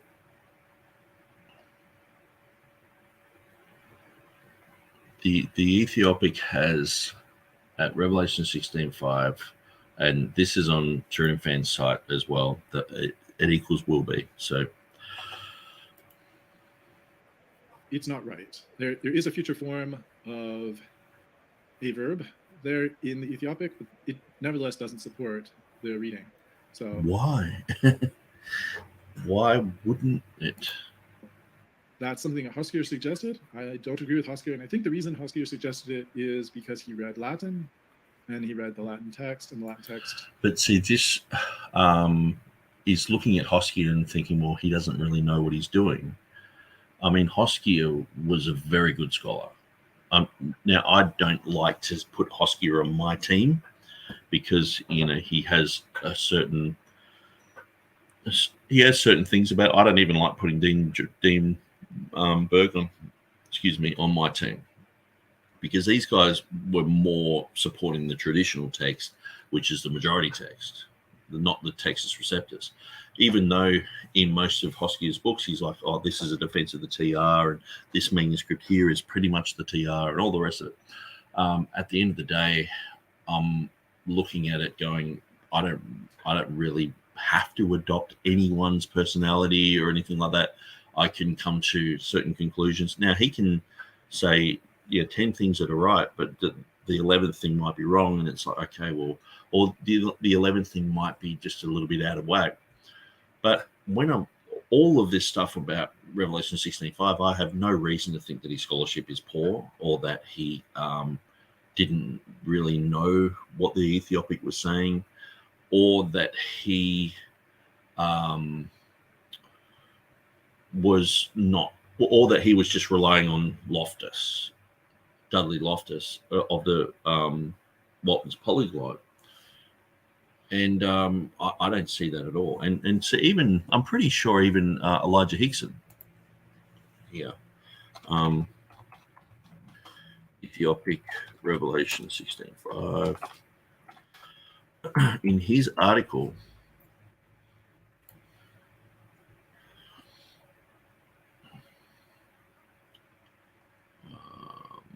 maybe I'll type in Hixson.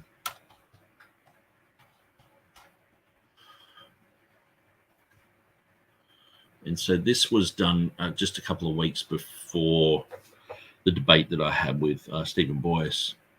So he talks about the issue was 2 Peter 3:10. But then we're looking at Ethiopic and the Textus Receptus. Okay. So some editions of the Textus Receptus have Somenos there. So it's interesting. He mentions all this. He never mentions my name at all, but it's pretty much the arguments that I was making.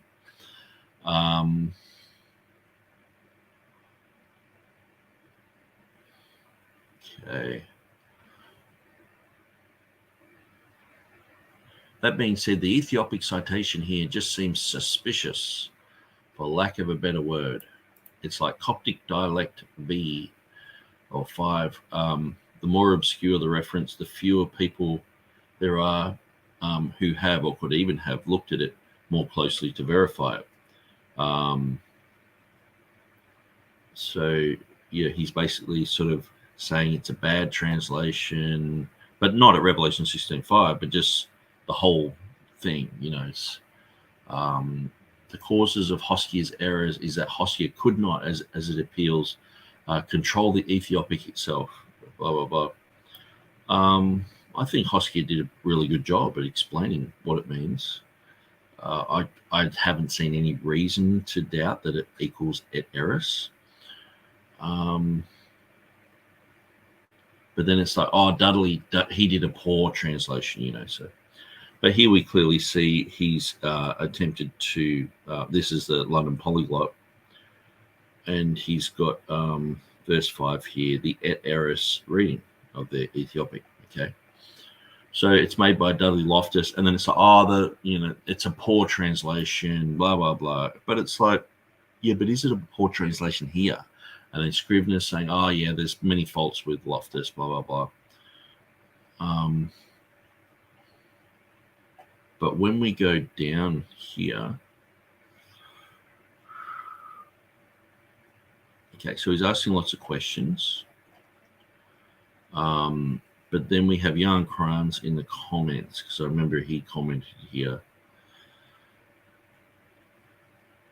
Because I actually didn't know about this article until after I debated. So here we have a very important post. I agree with J.L. Simonet's comment. I wanted to add that in Revelation 4:8, the Ethiopic reads this, Ze hello, we Yehalu, which was and who is / will be. There are just two verbs here. So this is where I get that concept from this guy. So the more I read into this, the more I understood that it does have the past, the present, and the future form there, but there are just two verbs. So TurretinFan might remember that I've said that quite a few times. The first is a third perfect, third masculine singular with a relative pronoun, and the second is an imperfect third masculine singular. The first functions as the past tense, who was, and the second merely indicates an ongoing continuous state, presumably compassing both who is and who will be. So I think this is very important. And this is where I got this information from. I was like, well, this guy knows what he's talking about. Da, da, da. So,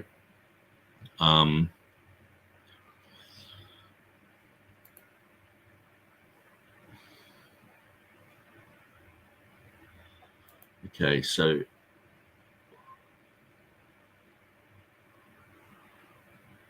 yeah, he says it's possible to have Ed Eris there.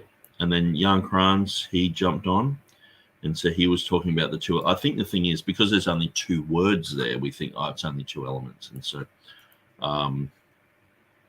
so anyway, it's an interesting, oh yeah, TurretinFan's jumped on there. That's just recently, actually. Okay, so he's given his conclusion. Pretty much that's a copy and paste of what we read before, which I didn't agree with, because I don't think that this first part, the present and the past, equals, well, he doesn't have it written here, but yeah, here, and will be, where it clearly does equal the future form, not just the present and the past form. So I think that's going to be looked at. So anyway, Elijah Hixson was giving his, but yeah, TurretinFan's, I'm glad that he's looking at all this, getting up to speed with all this, because it makes for a better conversation when we're all sort of on the same page looking at all this material. But yeah, I read through what Jacob Rodriguez had here, and I was like, yeah, that's a really interesting point. And he yeah, he was pointing out the Eris issue. So yeah, it's worth considering all this. So anyway, TurretinFan has written and said Beza definitely wasn't relying on Dudley Loftus' translation, because that was a long time after he died. Oh yeah, definitely. Maybe I said Beza and I meant Hoskia. Sorry, I'm just getting a little bit. It's been 3 hours of me talking, so I'm sort of at the end of like Hoskia, Beza, blah blah blah. So I probably most likely meant Hoskia there, but coming out of my mouth was Beza. It's a bit like when I'm giving directions when I'm driving. I'm like, turn right here, and someone will say, you mean left? I'm like, yeah, left, the right left. And just you sort of get a bit blurry. So but yeah, that's an interesting article that I'm glad that TurretinFan's found that and going through that. So let's just go through these next few minutes. He felt provided the support he needed for that particular point. And Hoskia is a serious, impressive scholar. I just don't think he was giving this the level of attention or detail that we're giving it now. We're examining this under a microscope, and we're spending hours and hours on one. Well, I would suggest that he's probably like as much as we know about Ethiopic, it's probably not even like 1%. I would suggest Hoskia was probably up there with like 15-20%. Like he knew his stuff. I'm pretty sure he even collated an Ethiopic manuscript, which you got to know your stuff to do that. So particular point, as opposed to him having to do an entire book and looking at hundreds of manuscripts and dozens of versions and church fathers and all these other things. And the fact that he makes a tiny little mistake, it's hardly a criticism of Hoskia that he could make a mistake. He's just human as well. Much better scholar than I'll ever be, but nevertheless, still. Let's see. So, just looking through, I see there's additional comments debating Calvinism 2.0. I don't know. Well, anyway, thank you all for listening. I'll try to keep this relatively short. It's been about an hour and a half on one single version on one single point. There are some, that brings us, by the way, in terms of this book, it brings us to the end of chapter 3. Next up is chapter 4, and it's 4.1, Tremelius, Junius, and Beza. That's the next part. And this I may have a little bit of delay getting started on, both because I have an upcoming debate, or two upcoming debates. I would like to do a little bit more research on a few of these points, especially on some of these reformers. I've started doing some of that research already, but I'd like to do more. And chapter 4 is the last chapter before Nick's conclusion. So now it's an important chapter. But the Ethiopic was the last of what I was thinking will be the most substantive materials. So I hope that Nick and I are advancing the scholarship on these points, not just repeating the same, lines back and forth. Oh, Huxley says this. Well, Nesson says 28 says that. Nope, we're actually pushing things forward. If Nick finds mistakes in what I've made, I'm happy to improve, correct, and so forth. And I appreciate that he feels the same way. I hope that I hope we're making progress. He has mentioned in one of his reply videos some material from Thomas Aquinas, which I don't have handy, and I would like to review even before I get to chapter 4. Okay, so that Thomas Aquinas stuff, I just put it on my my website.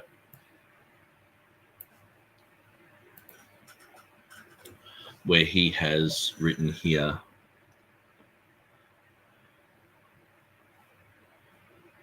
then when he says, on account of this, from the eloquences, he infers a conclusion from the things said. And he says that on account of this, that God is the principle of all things in sacred scripture himself, who truly pre-exists all things and is praised in many ways according to every ratio of existing things. For there is said of him that was and is and shall be, which is interesting because it's the past, the present, and the future. But the Revelation 16:5 would have the present, the past, and future, through which there is understood what has been made, that is the past, and what is made, that is the present, and what shall be made, that is the future. So this whole section is quite interesting, from Thomas Aquinas there. So that's from Moretti and Hanon, and I've got a link there if TurretinFan wants to go there. So, but I'm just discovering, I'm just trying to find this reading here. It won't be a second. A Wayback Machine. Okay, that can't be found. Let's go back earlier.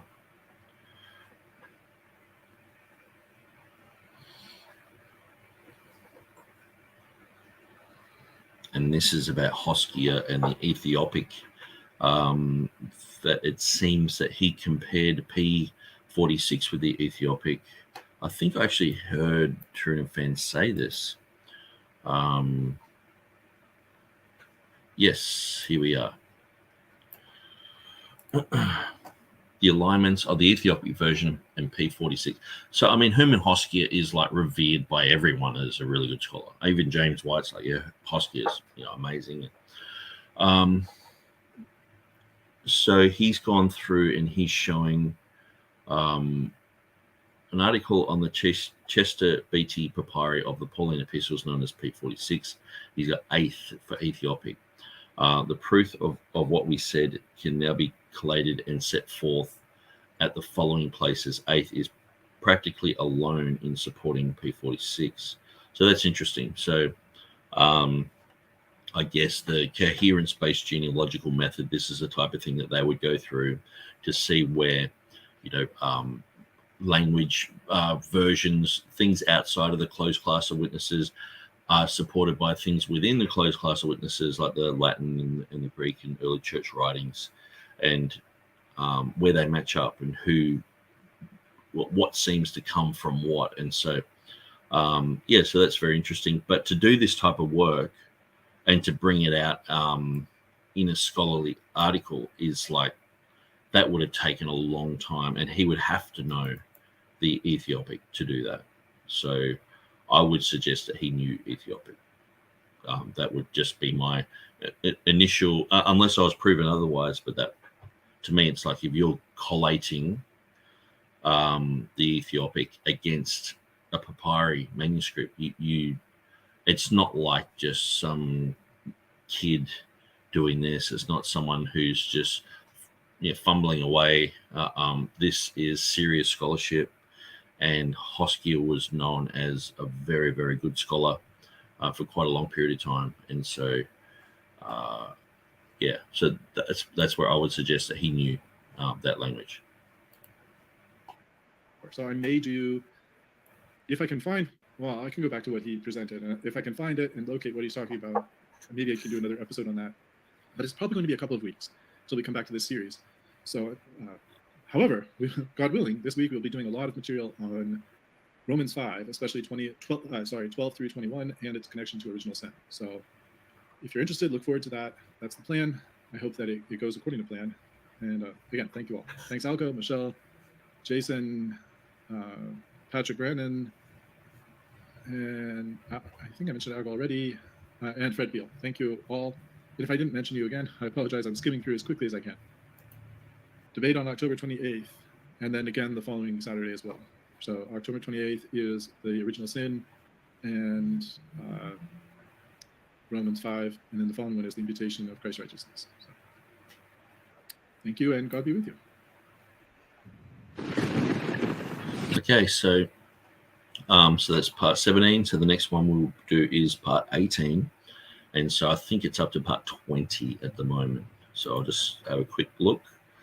I'm not going to be hanging around much. I know TurretinFan has arrived and caught up, but I've really got to go. I've got to go to a birthday party, and so I don't want to be late for that. And I've got quite a fair bit of stuff to do. Yeah, so we're at 20. So 17. So we're going to go through 18, 19, and 20. So these three videos, which is 1 hour and 11, 1 hour and 15, and 2 hours. So we've got like 4.5 hours of video to go through, which, like when you get caught in the dream within a dream, the inception thing, the one hour of, or 5 minutes of this turns into 1 hour of explanation. So we've got like 20 hours of explanation going through this, but hopefully I think I've explained a fair bit of stuff about Tremellius and Janius and stuff in this episode. So we'll probably just skip through that in some of the preceding episodes. But so thanks for joining us, guys. Thanks, TurretinFan, for joining us. And I'm going to leave it there. And hopefully I will be able to do another video on this tomorrow. But I'm looking at perhaps looking at Revelation chapter 2 with the Andersonites, going through their material. But anyway, thanks for joining us, guys. God bless you, and we'll see you next time.